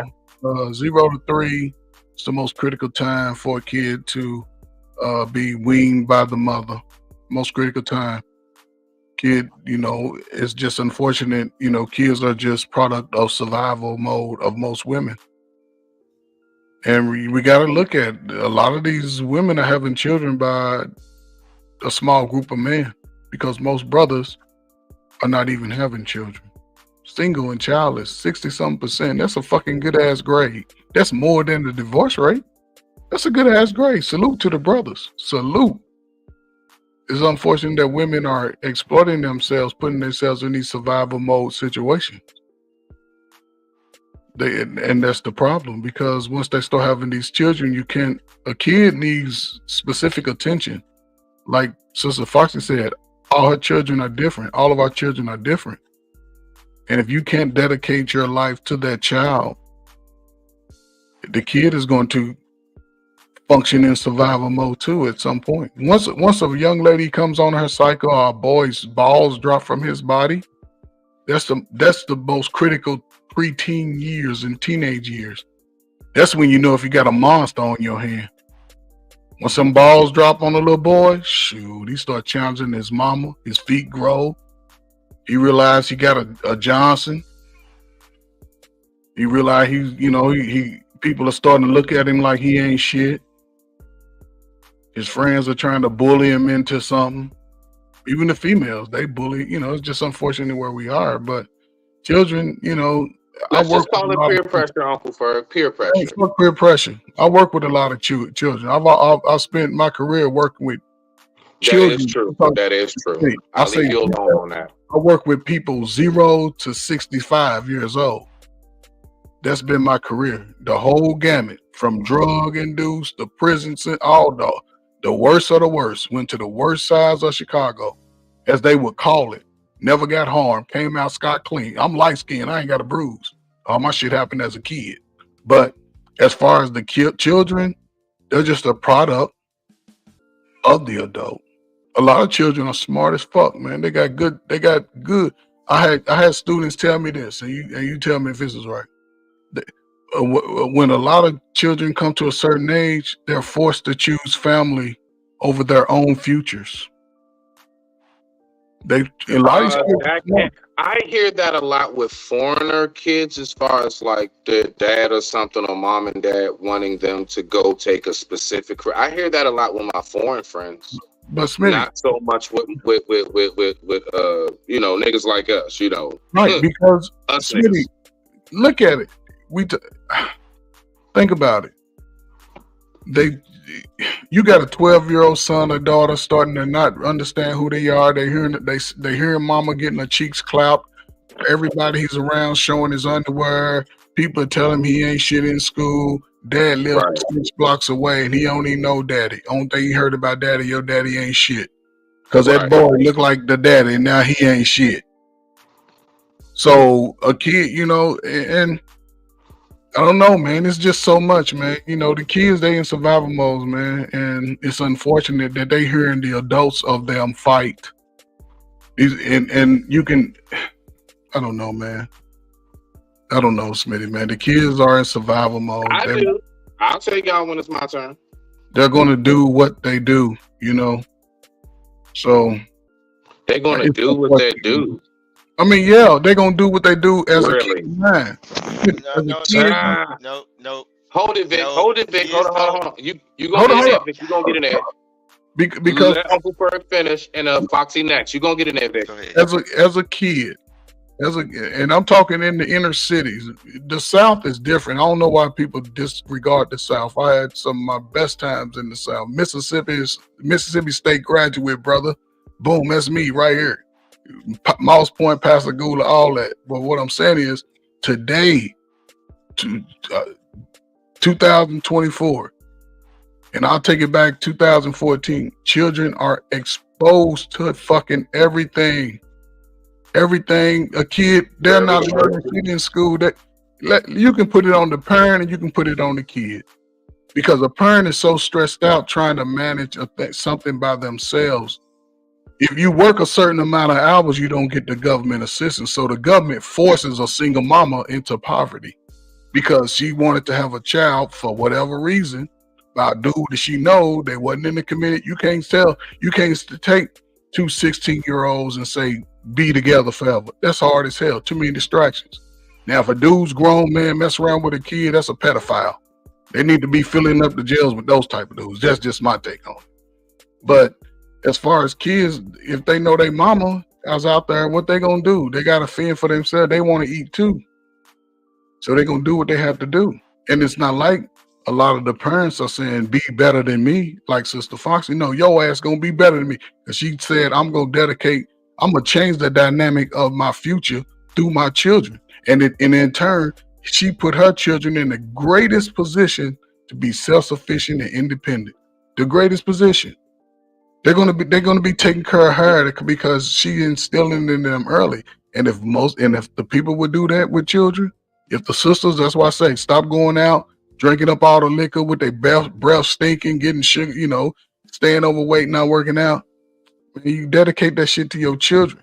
If you got a son, give him to the father. When he start talking about mom and I'm having these funny dreams, just driving niggas straight over to his dad and drop him off like, oh, he's having them dreams. Then a man can talk to him. And if it ain't the father, find your big brother. Somebody, it's got to be one of them niggas in your family that's righteous. They got a good heart that likes you. If not, go to the community. Somebody there and let them have them. Let them stay with them. Just be like, here, go talk to him. Make sure he ain't no perv or nothing. Because dudes, they shifty eye niggas is pervy. That's just my take. But no, Smitty, man, kids, they just lost, man. They just need to be corrected and straightened out with people that got righteousness in their heart. People say the kids are bad. No, we all fucked up. But give the kids a chance. Teach your kid how to read if your ass can't. Teach them personal hygiene if you stink. Teach them how to cook, how to sew. Do that shit. If more single mothers do that shit to their kids when they're young, by the time they teenagers, everybody be on cruise control, Smitty. We were latchkey kids. Our parents didn't have to. When we went to the store, guess who pushed the cart? Your ass pushed the cart. Guess who pushed the cart today? And I see mothers every day in all the grocery stores. They pushing the cart filled up and the kids walking beside them pushing the cart. That shit is slow as hell. I digress. Foxy, and then Vic, you can go ahead and respond, Brody. I know you want to get in there. Foxy, go ahead. It again, these questions are beautifully thought out, Brother Smitty. Thank you, sis. I appreciate you. No, for real, they're thought provoking because it makes you have to scratch your head because the quick answer is, yes, and then there's no, right? So with the children being parents of today, not all of them, but like brother Ferg just said, there are some children that are in survival mode. There are some children that are raising themselves. So if there's a parental figure in the household, but not really in the household, that child is in survival mode. That child then has to fend for themselves. So they think that they're grown.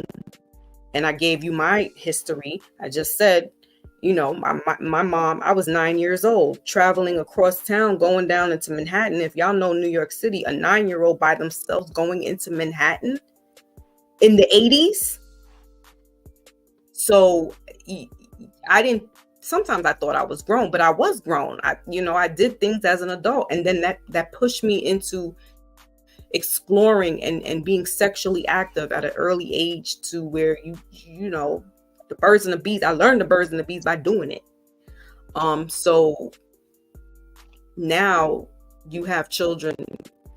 There are some children that are not, they don't have to be in survival mode, and they're not, they know their boundaries. They're not out here being grown and you know, thinking that they can do everything because they don't have any boundaries.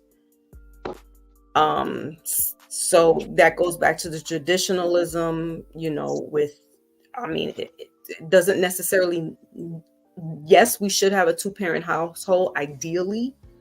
And it should be mother and father. Let me make that very explicit. No disrespect to any other community, but there's nothing like a mother, a organic, natural biological woman, and a natural biological man in the household to set things straight. No pun intended. But I don't really think necessarily that the children are parents now, or before. I think that just in certain dynamics in certain households, a child may have to fend for themselves, and they're pushed to become in the parental. They have to grow up faster than they should have. So I digress. Okay. It's on you, Vic. You can respond to what Uncle Ferg was saying. It's all you. It's all you. Salute to my man's Ron Mack. Ron, check the back chat when I'm done. Yeah. Smitty, it works good when you ask a question, and I'm like, but because they had a whole lot of different things going on. So I can say to both of their points, yes and no to certain things. The children of the day are different. They was bred different. They are exposed to a lot more things. They are a lot more faster than a lot of people from back then. So we can't just blame it on the parents and say, hey, the parents have to do this and have to do that. Look, the exposure that these children are getting, they are operating at lightning speed. Some of these children are operating like parents that don't have to pay the bills. I see it every day. I got a 16-year-old son, and some of the stuff that they talk about on them phones, you would be amazed. You see what I'm saying? I actually live this. I got a 16-year-old son. He have his little whole setup like he on a podcast or something. They be jacking their jaws, and I be like, oh, hey, son. And the girls that pop up on the cams, they act a certain way too.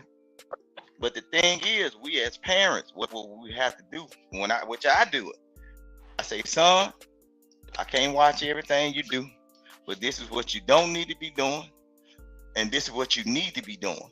And I say that over and over and over. And he always saying, Dad, this, Dad, that. I say, hey, you can listen or not listen, but it ain't gonna cost me a thing. It's not gonna cost me a thing now. It's gonna be you.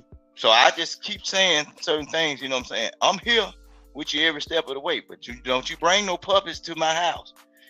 That's your day. I took care of you, and I'm taking care of these little ones. No. The things, look. And then also the parents, they are operating too much like friends. And that's the part of where we dropping the ball at. Stop being your kids' friends.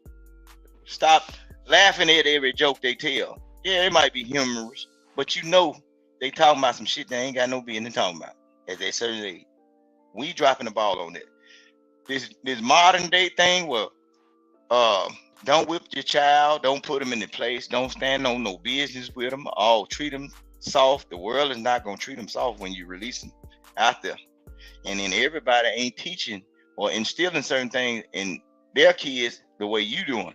So it's gonna be a whole different jungle when that child decides to step out of that threshold and get out in that world. So I advise as parents and a lot other like-minded parents, y'all get in the group together, and then hopefully y'all can raise a group of kids together and let that be the group or the selection of people that your son or your daughter pick from, the people that you raise your children around. Like if your son aspire to be married to somebody, I would hope it would be your best friend's daughter or something, so it can be still tribal and like family.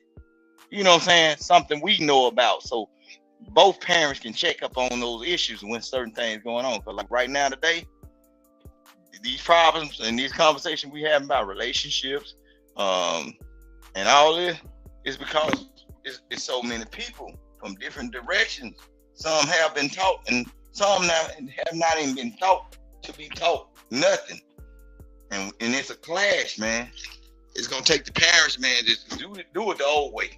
You know what I'm saying? If you don't know the old way, get with somebody that knows the old way, and just try to teach every child that comes out of you or comes from you around you the old way. All of them, because this new way, just like I said, it's a different breed of kids. They lightning fast and don't think none of them stupid. They ain't.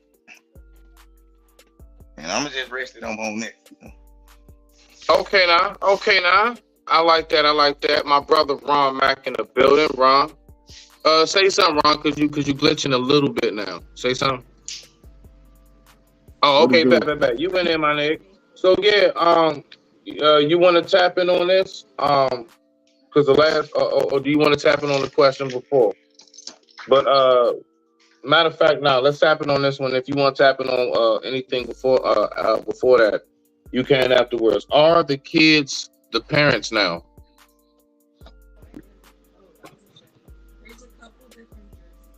Hell nah. Not in your household. Definitely not. Overall, from what you seeing, like on some real shit, bruh. Overall, I'm not talking about. I understand, folks up here. We all airtight and solid. Since you asked me the question in that way, I would say that a lot of the times these kids and these parents are damn near growing up with each other. Ain't nobody the parent. Talk about it. Ain't no Talk parent. about it. It seems like everybody the damn child. Everybody want to be cool with their kids and friends. I mean, ain't nothing wrong with that. But it's just like they take it too much overboard. Like I was just having a conversation with one of my homegirls, and I was telling her about how, you know what I mean, I don't like the fact that my daughter have boyfriend situations going on. Me personally, I ain't rocking with it, you know, but she's 16, so, you know, it is what it is, but I really ain't rocking with it until she's an adult and really have her situation straight, you know what I mean? But, yeah, my daughter the same age, she's 16, so I understand.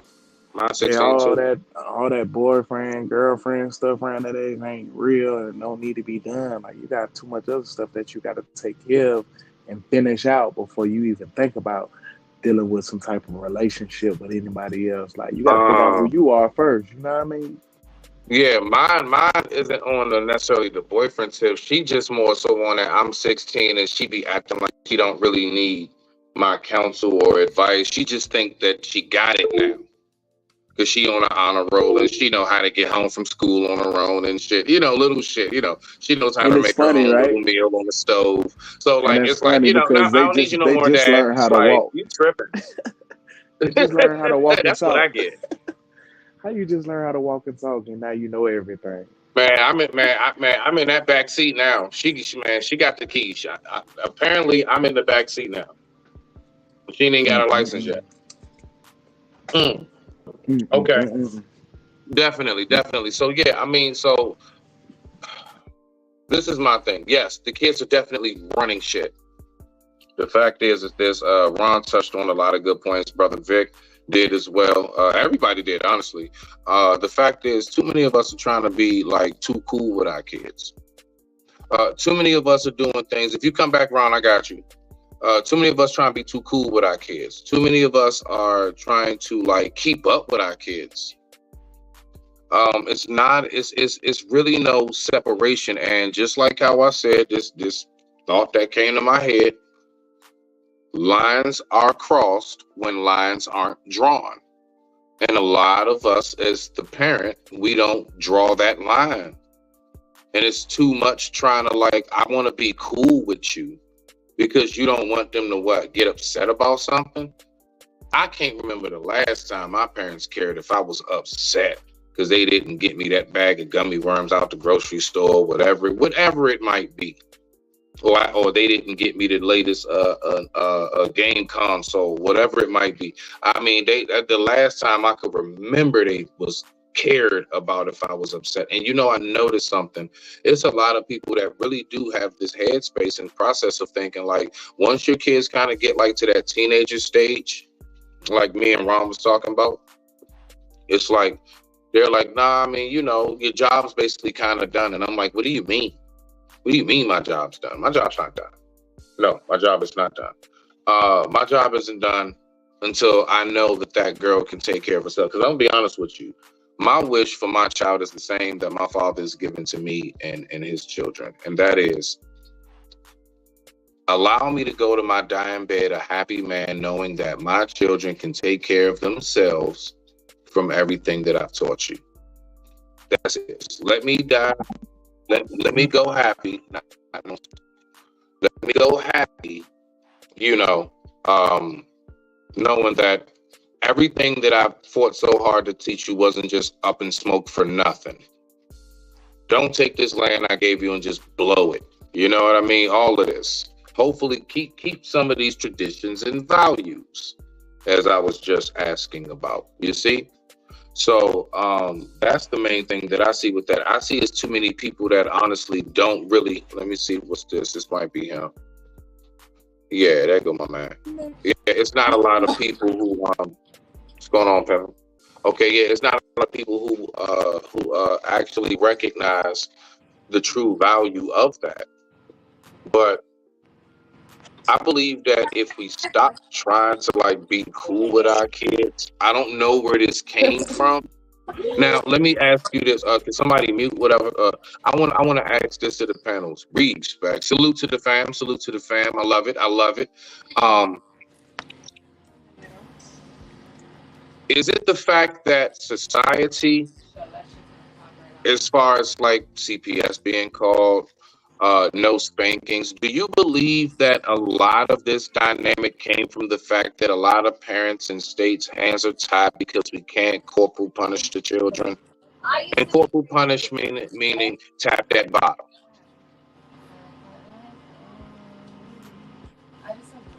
Uncle Ferg, I'll go with you first. No. We're gonna go with Brother Vic first on this one. We're gonna go in reverse order.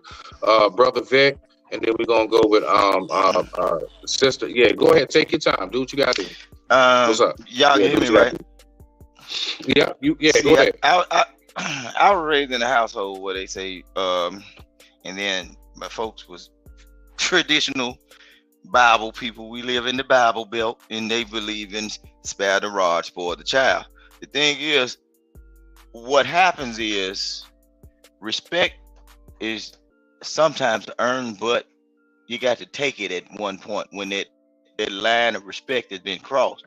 See, the whole thing is parents can't take their respect back because those kids know the system. They know because they preach this in school that you can't be done like this and this. If this happened, they incorporated that in the school in the early 90s and 2000s when they say call the police on your parents. So wow, when they did that, the kids start learning the system, and then as the parents start gradually lifting up off of them and raising up off of them, and being a little bit soft, now the kids are running out. Now you can't take your power back no more because they know the system. They know you can't do nothing to them in certain states. But in the great state of Mississippi, that don't apply because we got neighborhood sheriffs. We got neighborhood people that, well, if a child act up around here, some of these towns are so small to where the police might sit there and watch you whoop your child. You'll never hear about it. You see what I'm saying? Because it's family oriented. Like majority of the police officers that I be around, or like I know them, I grew up with them, or I was raised up on them, or they got aunties that deal with my aunts, and now we tight knit community like that. So we don't have that problem in my area. But so far as certain other areas, if you go South Mississippi where they more integrated, where they have taught these children the system, if the child fall out in the middle of the stove, you better not so much as fuss at them. See, and that's the problem. They took away the right for you to chastise and get your children back in line. But it's okay for them to get your children in line. You see what I'm saying? When they get all the way out of line. They got a lot of schools where they be trying to like tell the kids, don't tell your parents certain things and all this other shit. But they will get your trying to children take over into schools. You're right. But know what they'll do? They will get your children in a conference and tell them to tell your children to tell them everything. And that's against the law. And that's against the law. They do it though. They do it. Because they know black parents ain't gonna follow up with their kid. They know how is it against the law, Uncle Ferg, for those of us who aren't hip? How is that against the law? Explain for those who aren't hip. One, if the child, so if the child's under 13, they can't question the child unless there's been signs of abuse. If they come out, let's just say your child, you send like Good Times, Penny had obvious abuse marks. Then the school, a mandated reporter, me as a coach, I see a student, because I work for the DCFS, what they call it in Chicago, and obvious abuse marks, yes, they're going to, hey, how this child get this abuse on the back of their whole back? It's a damn line all the way down their back. 3 or 4 of them. How is that? Well, she was playing. Okay, they got the Toby stripes. We call those Toby stripes. So ninjas lie like motherfuckers ain't smart, like they can't figure that dumb shit out. Like, oh, okay. So obvious that would be abuse. So whether okay, but it depends on how you look at it. Would you deem that abuse? White people in the state will deem it abuse too. You see what I'm saying? It's not right, yeah. It's the severity and the location of it. So the teacher mandate reports, oh, okay, we got to check it out. Now the mama coming there, and this, a lot of times, most of this rhetoric happens to our community because it's single parent homes, and most of the time, okay, Smitty, look at the inner city communities across America over the last 15, 20 years, right? They damn near no longer exist where black people are congregated in the masses, right? Right. Because none of them own homes in the city. Everybody that lived in public housing, that state government, U.S. government owned. You don't have collective bargaining. You can't dictate what goes on in your schools. That's why they can come and do this. And then when they send a note home or when they have a PTA meeting and tell all these black mothers, these queen mamas, that they're going to be discussing this topic at the school, guess what? 5 parents showed up. Now, daddy ain't show up because the mama ain't fucking with him. She ain't telling him nothing. She ain't told him to show up. She ain't said, our baby got a meeting at the school. Because the man gonna be like, what the fuck you meeting about? Oh, wait, they talking about introducing the LGBTQ. A real nigga? Man, what the fuck I'm going up right? They ain't gonna do that. But they not giving the brother a chance. So who do you fault? You can't fault a brother. You can't fault that. The mama should have gave him that information. Because back in the day, your mama, she ain't give a fuck how much you look like your daddy and she ain't like it. Look, go deal with this motherfucker.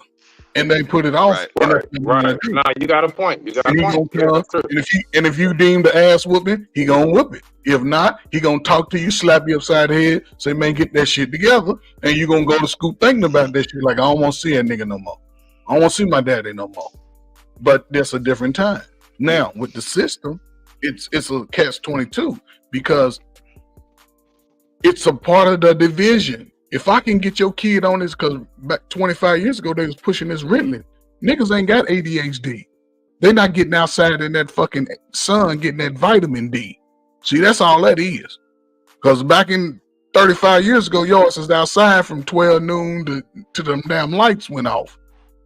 And you was running all that ADHD out of you. So when you went at home, you was moving around like a little quiet ass mouth because you ain't want to piss your mom off. Then when you went to school and you realized you was a little slow ass nigga, I'm not saying, you know what I'm saying? I'm speaking beyond this panel, the audience. You shut the hell up and try to learn some shit.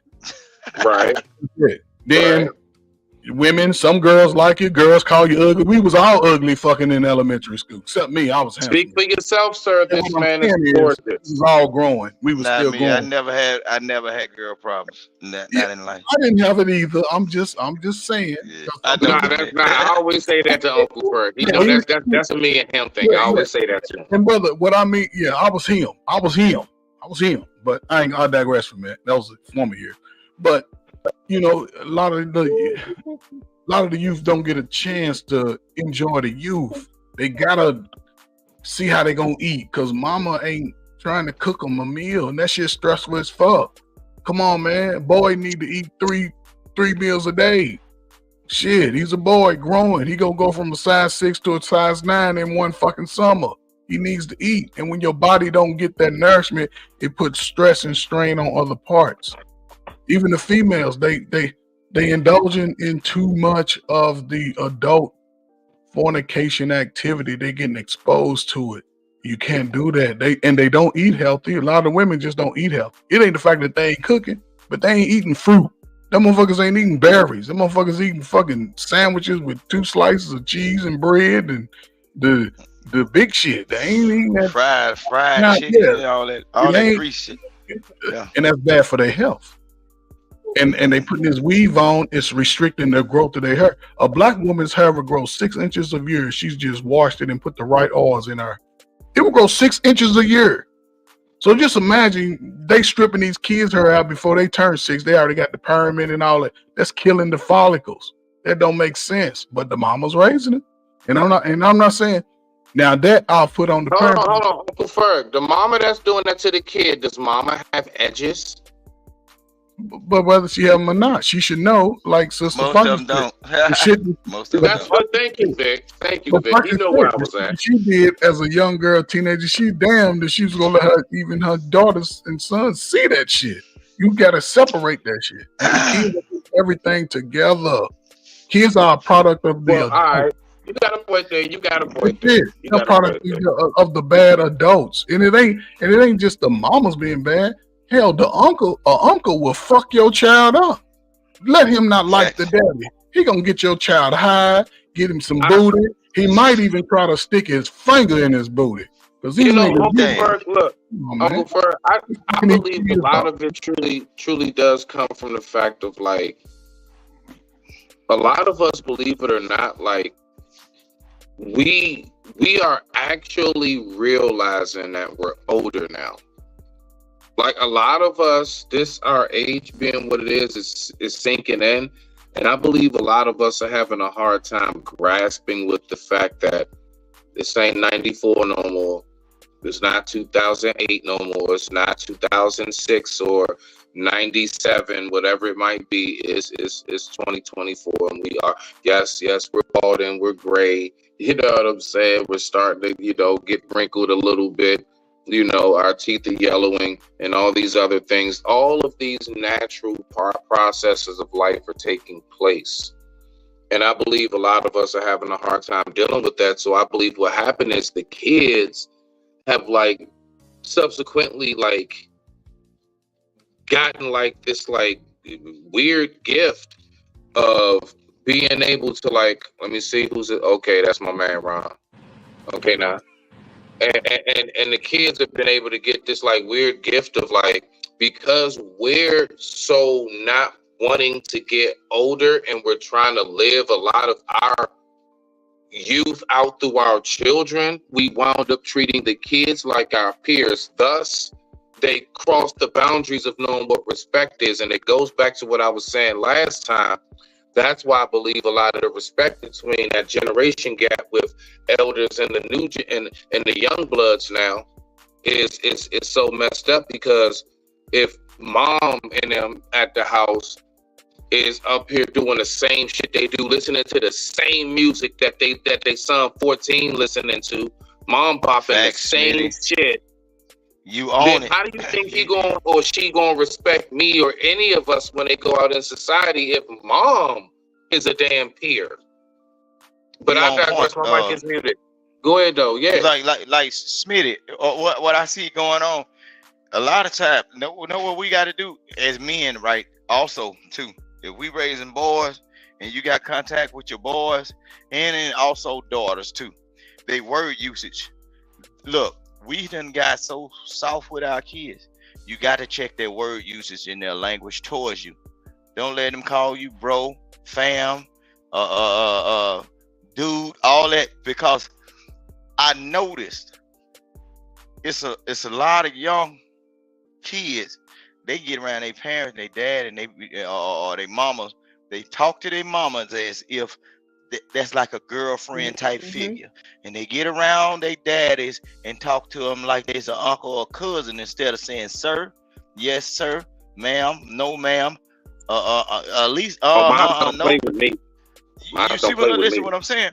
See, because I got you though. A lot of the conversation, just listen to when you go up in shopping stores and everything.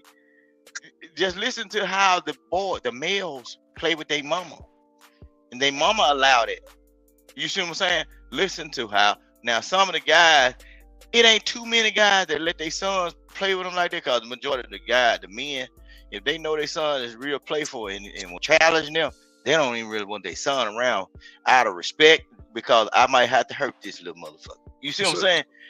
So, brother, let me ask you a question. But the moms, not to blame them, but the moms have more control over that, because they can deter them. They can say, hey, that ain't the way you talk to an older female. That ain't the way you talk to an older man. So yeah, they can check that.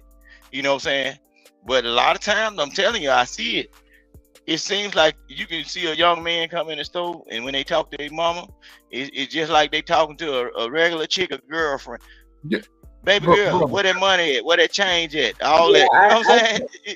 Brother, I just want to ask. Hold on, real quick, Uncle Ferg. Hold on. Ron, did you want to? Hold on, Ron or Foxy, did you want to say something real quick? I just want to make sure that they get in here too, and then Uncle Ferg, you get in there. Brother Ron. Yeah, Ron, did you want to get in there real quick? You can let Brother Ron go. Nah, ladies first. Because I know you got to drop down and all that other shit.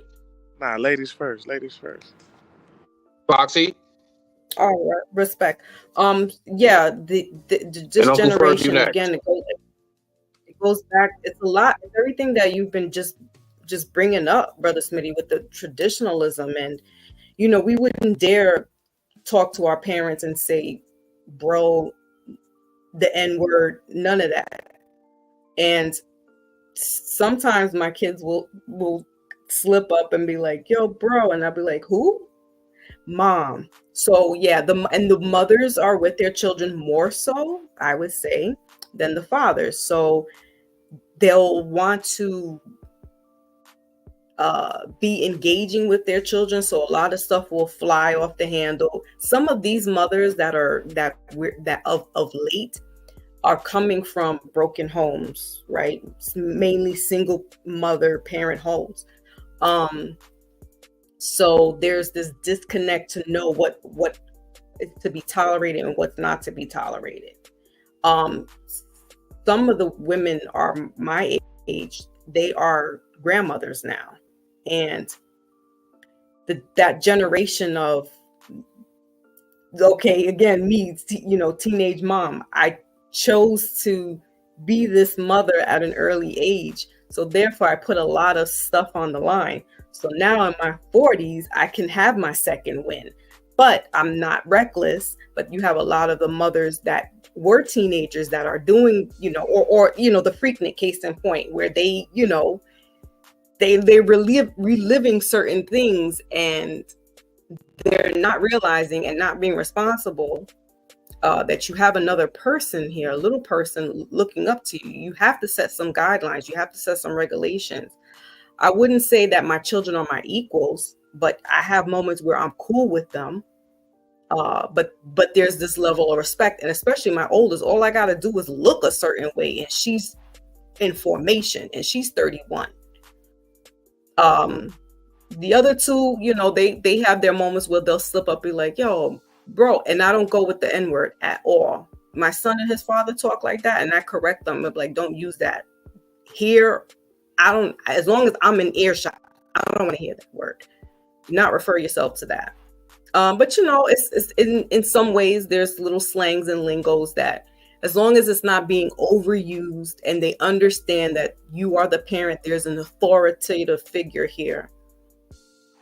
You know, I'm not gonna say let it slide, but some shit slides sometimes, you know. But I don't hang out with my 31-year-old. And I don't, and my boys gonna try it. Boys yeah, gonna well, try it. listen, my son is me incarnate, except that he didn't have a child. My son, my mother blessed and cursed me and said, I hope you have a kid that's exactly like you, because I gave my mama hell.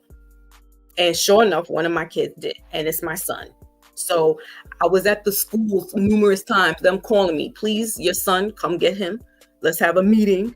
I think he needs to go into special ed because he's acting up. There ain't nothing wrong with my son, but because they couldn't handle him, he's deemed a problem. So what I did was challenge it, put him into sports, boxing, football, baseball, anything physical, like Brother Ferg was saying, anything physical to wear him out, because boys are different from girls. Girls don't really need to be outside like that, running around crazy, unless, you know. But my son, You know, I did that's a all trick that. No, I ain't trying to cut you off. But Yes, you know but that's a trick that they what pull they up. did. That's You what know that's they the trick try they to. pulled on us to stop our children from being athletic and fast, like Soccer. like physically. No, I'm saying that like the ADHD and the telling you your son need to go to special ed so they can put him on prescription. They did that to us because you know the average black person outperforms anybody, any human being. They did that to try to slow a whole generation of people down. So if you agree to that and you put your child on medication, you will slow him down to where he can't be the next best boxer. Yeah. You will slow him And down to they where were he can't be fast enough or think fast enough. right. They did that to. That's what they tried to do. They had me in meetings with my son, and at the time, his father and I, there was a separation by the government. And so if you catch in between the lines, I do. Where I had to be both mother and father, but I by no means was trying to be a man. But because I was raised by a lot of men, I knew how to challenge him and figure out, okay, what is it that we need to do? Because I'm not putting my son on medication. I'm not signing any agreements. I'll come into your office, but I'm always have my child's back, right or wrong. I'm gonna have my child's back because I realize and know that the system is going to be always against that little melanated boy. So that's why I said, you know what, let's do this, let's do that. Up until he was about 13, when Brother Ferg said, you know, when the testes start to drop, there's but so much mom can do in a masculine role that right now I gotta bow out. His dad was back home, so you know that's the end of that. I didn't have to do that. Now I can go back to being motherly. And you know, and you know, let my hair down. I'm glad you got that relief, sis. I'm glad you got that relief. Yeah, and as you can see, when we did our live, you know, the other day, like it took us a long time, but my heart always beats more. I'm gonna be sexist, but my heart beats more for the melanated boy because it's already by default that they're going to be weaponized, that they're going to be criminalized, and they're innocent until proven guilty. So I will always go to bat for the young black male because I was grown around that. I was raised by that, and I have a child like that. And now I see how certain systems operate and work towards the melanated versus the Caucasian. And not to say that they don't have their issues as well, because they're the first ones to be going on some Ritalin, first ones. But I feel like this. I will protect to an extent. I mean, if you a deviant bastard, doing heinous acts to children, and to women, or to any person, really just being dastardly, I don't have no love for you. But for the most part, I'm gonna always go to bat for the young. And I love my girls, but I mean, my heart bleeds a little more for the young black male. So I digress with that. Respect. Uncle Ferg, I know you wanted to respond to Vic. Yeah, I just wanted to ask him a question, brother. Over there coming out of monkey's mouth and shit. On a scale of 1 to 10, Hey, for me, yo. black men, eligible, just black men. On a scale of 1 to 10, how many do you think have children? 1 at the lowest, or 0? You say 0 to 10. No, hold on. You can't ask that question with the 8 behind you now. They distracted. Well, listen. Vic, answer the question, Vic. Yeah. Answer the question, Vic. Cornelius. Now say that again. Go ahead. On a scale of 1 to 10, as far as black men, on a scale of 1 to 10, how many of those men, well, say 0 to 10, how many from 0 to 10, and you can just pick a number in between, how many do you think have children? I mean, excuse me, do not have children. Do not have children. From 1 to 10. From scale of 1 to 10, it's below 5. Majority of black men don't have children. It's a lot of black men, they have children by multiple women. Right. So it's by okay, but the whole thing is, but the men that don't have children are still stuck in these same situations because they are dealing with the children of the man that left them behind. So they still have a father. Like, go ahead. But go ahead. Here's the thing: they're not the guys. Okay, so you're right. The number is more like 6 out of 10 who are not having children, right? So you gotta, and let's just take 30 to 40% of men have most or all the children, right? Just say that, right? Mm-hmm. Or close to it. We can say so if we look at it from a 60% point of view, that means black men are actually winning. Forget what the propaganda say. We're actually winning, and we actually are better fathers to most of our children. And I would always put it towards the son, because the son is going to always pretty much acquiesce to his father if his father is present. So, okay, so you got a small number of men having most of the children by multiple women. So there's no way, and this is where brothers put themselves in the trick bag. There's no way that one man can provide the necessary needs to a child if they are spread out. It's hard to do. He can't do it. Plus, based off his actions of creating the children, then society also says we're going to make sure that we marginalize you financially. And he did it himself, because okay, you got to take care of the child, okay, but he's not providing any emotional support for a child, and he's not even allowing himself to build financial stability because he's spending most of his money out. And the children are still not benefiting from it because think about it. A lot of the young men and even now young women, they was putting them on this medication. So, and this is where we are now. And a lot of dudes 25 years ago that was on that shit, they out here trying to date. They out here trying to date, and they caught up in all their emotions. They caught up in all their emotions when it comes to a woman. And when it comes to a woman, women are who they are. Their behavior is who it is, but they still try to force their way. There's no way in hell a man should be forcing his way up on a woman to get her to talk to him. I don't care how fine her ass is, because she's sleeping with y'all buddies. And see, y'all buddies didn't leave her. She was just giving it up to him. Y'all buddies y'all still smoking blunts with the dude, the girl that y'all really like. Y'all still hanging out with those. Not saying you, but people are still doing that. And then they complaining about the girls, but you seen this girl who she was sleeping with. that dusty ass dude that been smoking blunts and weed and quitting jobs with you all his fucking life. So how can you even talk about her? And she's in survival mode because at least that guy he's doing something. He's giving us some type of attention. The unfortunate thing is he get lost. Yes, sir. Uncle Berg, I believe that children's emotions are driven into what the parents drive them into. But I believe a large reason why, I mean, listen, I had like a girlfriend in high school and stuff, you know what I'm saying? Like, you know, and all of these other things. Like, I've always, like, you know, had my interactions with, like, you know, girls around the neighborhood, but my main thing was, like, honestly, like, sports and whatever like extracurricular activities my peoples had me involved in. Smitty. So I believe that, like, you know, I'm not saying that kids don't stray off, but what's up? Go ahead, Uncle Ferg. Go ahead.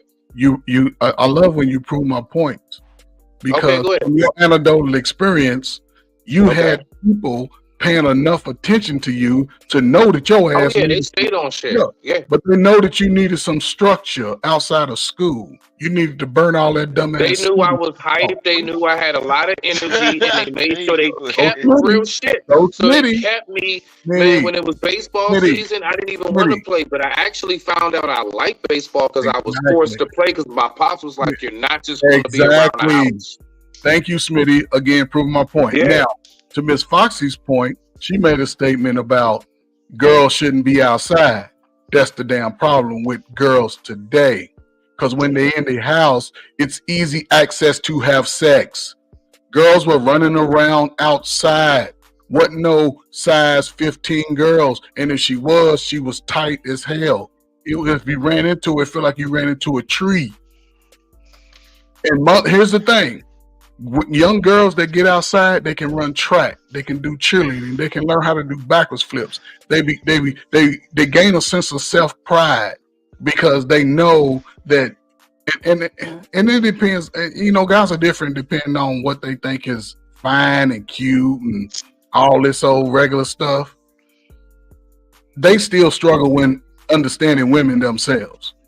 To me, from what I see, because they complain about those same girls who look at that dude and be like, dude, you ugly. Dude, you ain't got no money. But that's the girl that they attracted to because they're caught up in it's almost like the misogynist of the sex world. It's like everything is run by sex. But if a kid is given an opportunity young, and this is what when I used to work with the mother, this is what I used to tell them. Okay, one, why do you think white women take their kids to play soccer? Anybody know that? To meet the coach? No, they take their kids to play soccer. No, listen, because the system gives them the resource to say, when you put your child in a sport that allows him to run and build his lungs stronger, he's going to run that ADHD up out of him. That's why this ADHD came along when they started giving Ritalin and the crack cocaine, because they know the mother couldn't do all that. That's why they would always tell the mother. Nah, it's deeper than that, man. You gotta get, but what I'm saying is, I'm talking about where it's at. Time ago. I'm talking about where it's at. Because it was a different type of kid in the 70s and 80s than it was in the 90s and 2000s and now. It was a different type of kid. And we were drinking had all lead. of those problems. And they still do have them now. Their kids have all those problems, and they still had all those problems back then, and they still do have it now. You remember a long time ago when you said, hold on, brother. Let me tell you this, brother. Look, you remember a long time ago when you can look on the hold on, and tell who committed a certain crime. They've been had them problems, brother. When you say long time ago, give me a time. Give me a time, a year or something. No, see, I'm not the average YouTube person or the content creator. No, brother, just give me a time. And I don't keep dates in my head. Look, okay. Well, you alive? In the early 90s and the early 2000s.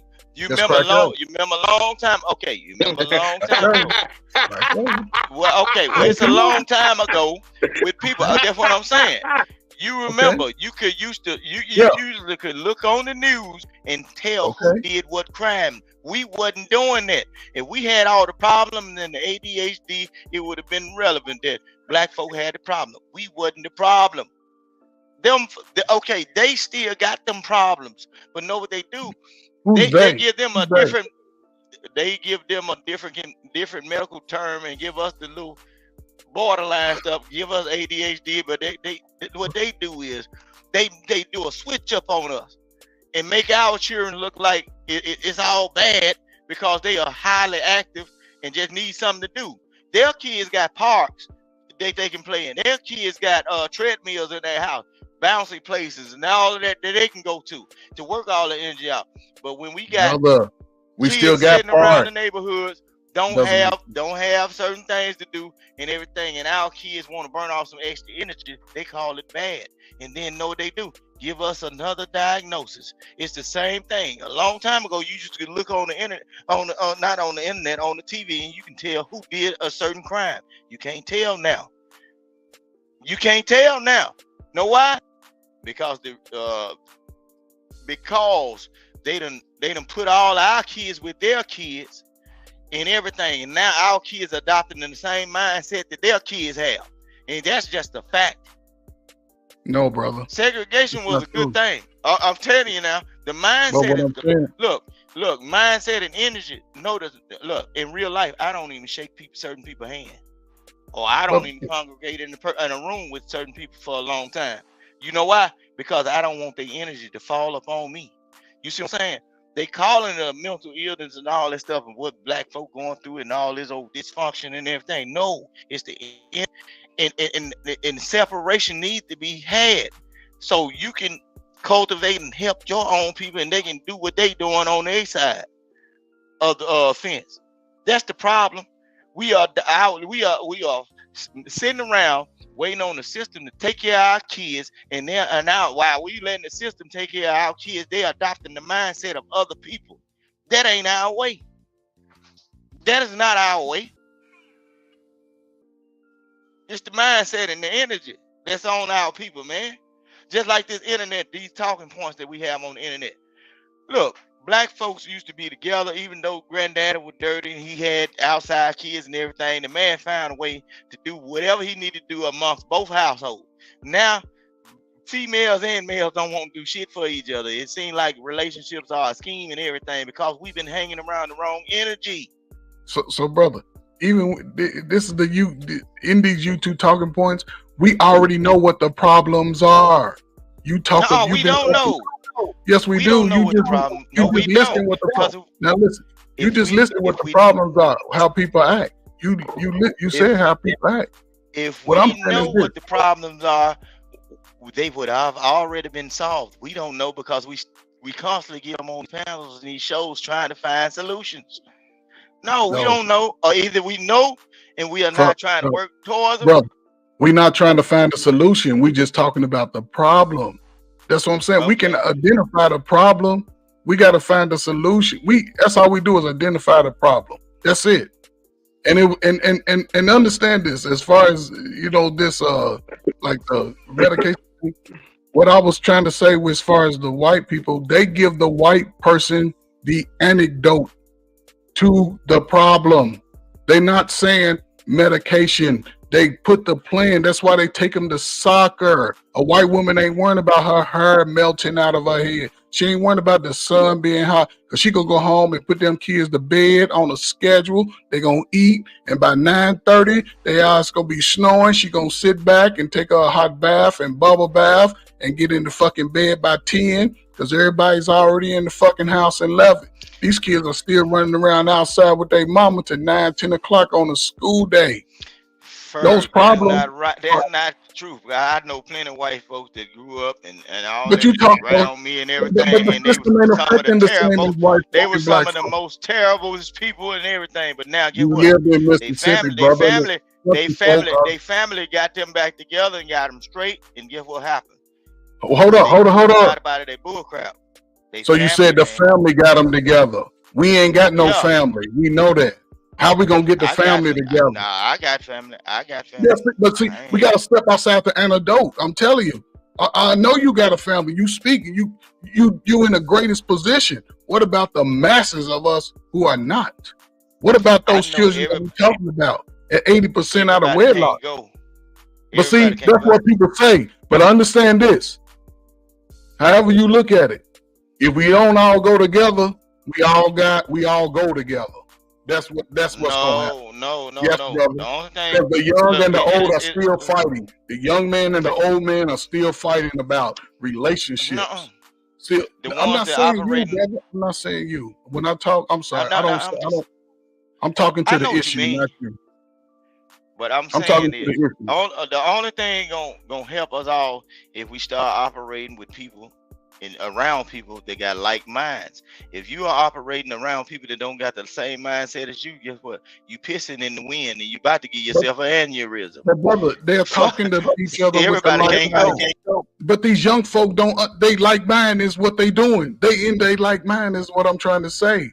They gotta be connected to something different than what they know. They are in they like mind. That's why they acquiesce to the groups like they do.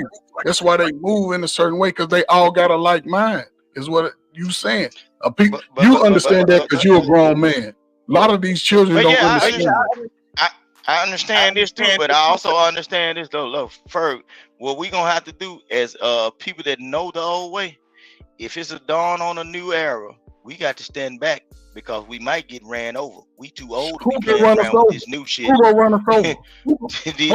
these new ones now. But These see, new ones, ain't none of them stupid now. no, It's a new brother. era. I need None the of them young stupid ones now. to go with us. The young ones have to go with us. We Look, cannot act like they're going. Old men are for the wisdom. Young ones are for the war. If you ain't ready to get tangled up in that war, you better get your old What self back war? Hold up. start Hold up. listening Hold up. and Hold up. listening What and war? teaching them the wisdom. Hold up. What war are you talking about? The war against each Yeah. other? So you mean tell me? Because that's all that's happening in the YouTube streets. We warring against each other. We ain't No, warring I'm talking about in real life. In real I'm life, talking listen, real life. You as a person of your age, like Smitty, me, and whoever else, if you was born in the 80s all the way up or whatever, if you born before the 90s, right? The only thing we can do is teach wisdom. Teaching wisdom is for the old man, and what is for the youngins. The whole thing you can do is keep preaching your good speech, and I don't hope preach speeches, brother. you hope they get saturated in whatever you providing for them in the message, because the only thing we gonna do is this new era of these kids. The only thing you can do is tell them what need to be done, or get ran over, because this is a new era. The ones that's people. supposed to be plucked off gonna get plucked off. We don't tell them. Facts. That's the problem. We doing a whole lot of talking and telling them. We got to show them. That's the difference. We got to just show them. That's all. What you saying and I'm saying is the same thing, but it has to go a step further. We can't go nowhere without the youth, and the youth can't go nowhere without y'all 40-somethings, y'all crack era kids. They can't. Y'all the one that's gonna make the shift. If y'all don't do it, then the children perish. I'm trying to tell you. I'm on the other side. I'm 56 I know years old. what you're saying. I know exactly All what the you're ones saying. that change But the all at the same dynamic. time, I know exactly what you're saying. But a lot of time when we get on these panels, know what we doing? We preaching to each other. Y'all ain't hitting the ears of the people. Look, no, I'm saying we preaching to each other, but y'all ain't really hitting the ears of the people that need to know the message. I am. The message is the young people. You might be doing it, I do. but as like we get I on these just need panels, one we more. have us I need at a 2 certain more, age. 3 more. We'll They go out there. back and forth with each other, but the young kids, the younger ones, ain't hearing these stories or these messages about how tradition is. I hear a lot of these people. Some of these folks a little younger than me and everything. They speak about tradition and they know nothing of it. Only thing they can convert back to is a movie scene. They don't know nothing about it.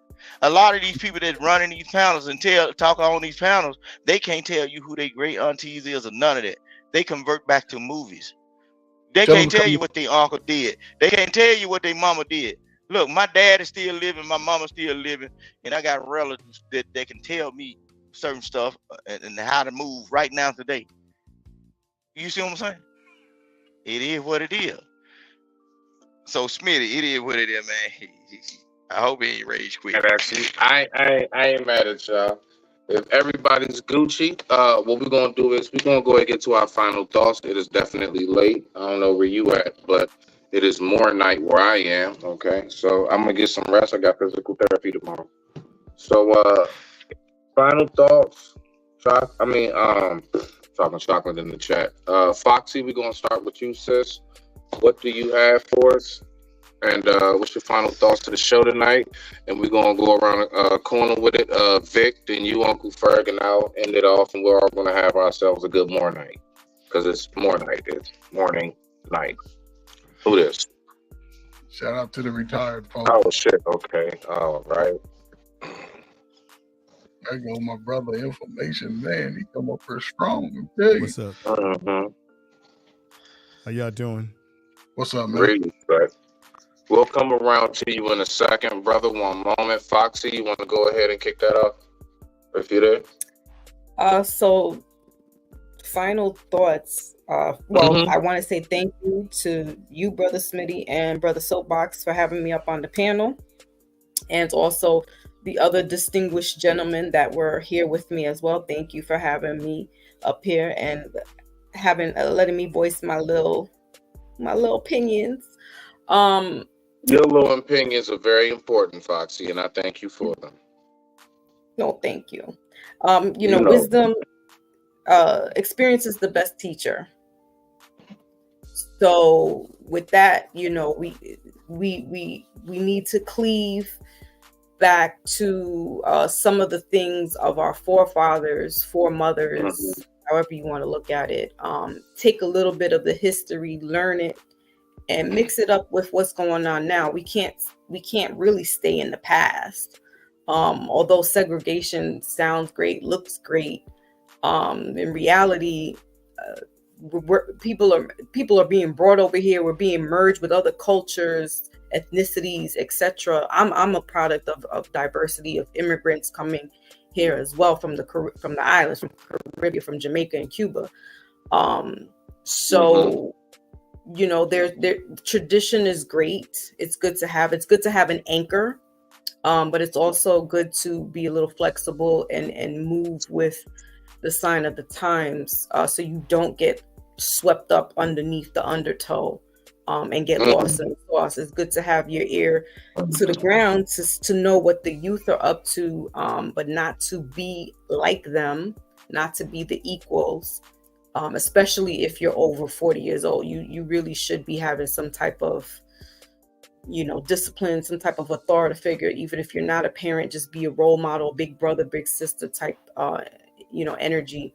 Right. And I mean, that's pretty much it. Like I said, I'm gonna just bounce it off of experience is the best teacher. And hopefully you learn from the errors of your ways and your parents, because they might have made some mistakes where you caught on and you caught it and you did the alley-oop, and you're not gonna let the same things happen with your children. I digress. Thank you. Uncle Fergus, on you briefly though, you're absolutely correct, because one thing with my pops as amazing and spectacular in my life, that man he is not very receptive to hearing anybody else's view or opinion around the household. So that's one thing I definitely have made sure from us as his kids to his wife, my mother. So that's one thing with my lady, and even with my daughter, I'm trying to make sure I don't. And I be having to catch myself sometimes. I find myself where it's like, ooh, yeah, I look back on it like, yeah, you was right, babe. I think I went a little bit overboard with that or whatever. So you're right about that. Go ahead, Uncle Ferg. Smitty, I want to let Information Man go, because I'm sure he... Okay, no, that's what's up. All right, Information Man, it's on you, Brody. You got the floor. Hey, can y'all hear me? Do you think? All right, brothers. I was listening to the conversation earlier, and I think when it comes to youth, it's not about what you say, it's about your actions. They're looking at our actions, and we must lead by example. I've worked with youth, and at the end of the day, you need to give them something to strive for. I think that we should not have a disconnect between the young and the older, because you need the wisdom, which is important, because we know all the all the little pitfalls, all the little holes, and all the other places that we can give you Mhm. information and wisdom to not go down the same direction that maybe we have fallen into at some point in time. I'm going to tell you something. This is from experience. I've got over 25 years of dealing with guys in the prison system. I've dealt with young black males, all males, who are doing serious time. Some are doing life sentences. And one of the things that they've always have told me is that what happened to them is that the gang became their family. They began to listen to the wrong instructions from the wrong males, and that those black males in their life who were trying to guide them, they regret not listening to their guidance. Okay? So this whole idea that young people are in their own little cocoon and they're just going to do whatever they want, when they get older, they begin to find out that they've made really bad mistakes in which they should have listened to the wisdoms that we have to give. So we have to continue to believe in our youth, because they are our future, and they are the ones that will translate the change. But it has to be by our behavior, our examples. And I think we need to get past our differences. I am a child of the 60s. I was born in 69, so I grew up through I was a little kid in the 70s, and I grew up through the early 80s. I saw the crack epidemic. I've seen people get killed, shot. I have friends right now that are not alive due to the crack epidemic, either selling drugs or being a victim of it themselves. May they live in paradise. Right. So I think the sister is right. We can't live completely in the past. We have to go forward. But one of the things we have to remember is, as black people, historically, we've always been able to multitask. So we can chew gum, ride a bike, skip rope. So we can still go forward in the future and still recognize our past. Because you know why? Every other culture on this planet, they never forget their past. Jewish people have a saying called never forget. Never say never, never again. So black people, I don't know what is it about us. We seem to always have this sense of, well, we can't do this or we can't do that. We're still here. Our ancestors were here. They were slaves, and see, we're still existing, right? So let's stop saying that we can't move forward. Now, to my brother Trey, I heard you say that, well, there's not a community, or I don't want to quote you wrong. What did you say, brother? Just to get it right. That we don't have a community anymore, or I want to make sure I don't quote you incorrect. Oh man, I forget in the last part that I was saying. Yeah, well, basically what I was going to say is that we have to remember that the black community is not a monolith. There's all different types of black communities. There's black communities that are upper middle class, rich, poor, all kind of. See, because we think that we put all black people into this one big bag of Negro and say, this is all of you. No, it's not. They're very fat. We're very facet, right? So I would say that the communities that need to help the most, you notice, are the ones that we need to target and focus on and see what's happening. And we know that everything starts with the male child, the female child, and a lack of whether it be fathers in the environment or in the household. And that's where the disconnect has gone. If we just go back and look at history and see, where did the disconnect happen in our community? That is the lack of males. Those males, Gen Xers, boomers who got hooked on the drugs, right? All of this has impacted the younger generation that looks at us as older men and say, I ain't got to listen to you. Y'all Negroes haven't left us any foundation, right? Just as the baby boomers in some ways didn't leave us a foundation to lay on, because let's be honest, the baby boomers were out here partying it up too. You know that, Trey. They were partying it up. Where you think we get all this shit from? Oh, look at the 70s and the 60s. All the funkadelic music, they was partying it up. The drugs, where did all that shit come from? So Mary Jane. Right. So I would say to Brother Rooster that I get what you're saying. We got to work on our mindset, but we have to offer young people something other than just our words, because the words ring hollow, you see?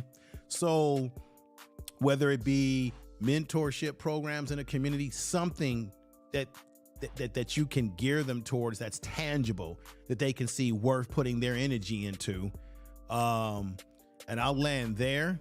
The sister, I wanted to say to the sister, she made some great points about the system, because I see it from the inside as a therapist when I'm dealing with the guys that I deal with, how the system really is destroying, or attempts and has destroyed our young men in particular, because they know from the get-go, if you how you destroy a black family is you first destroy the black man.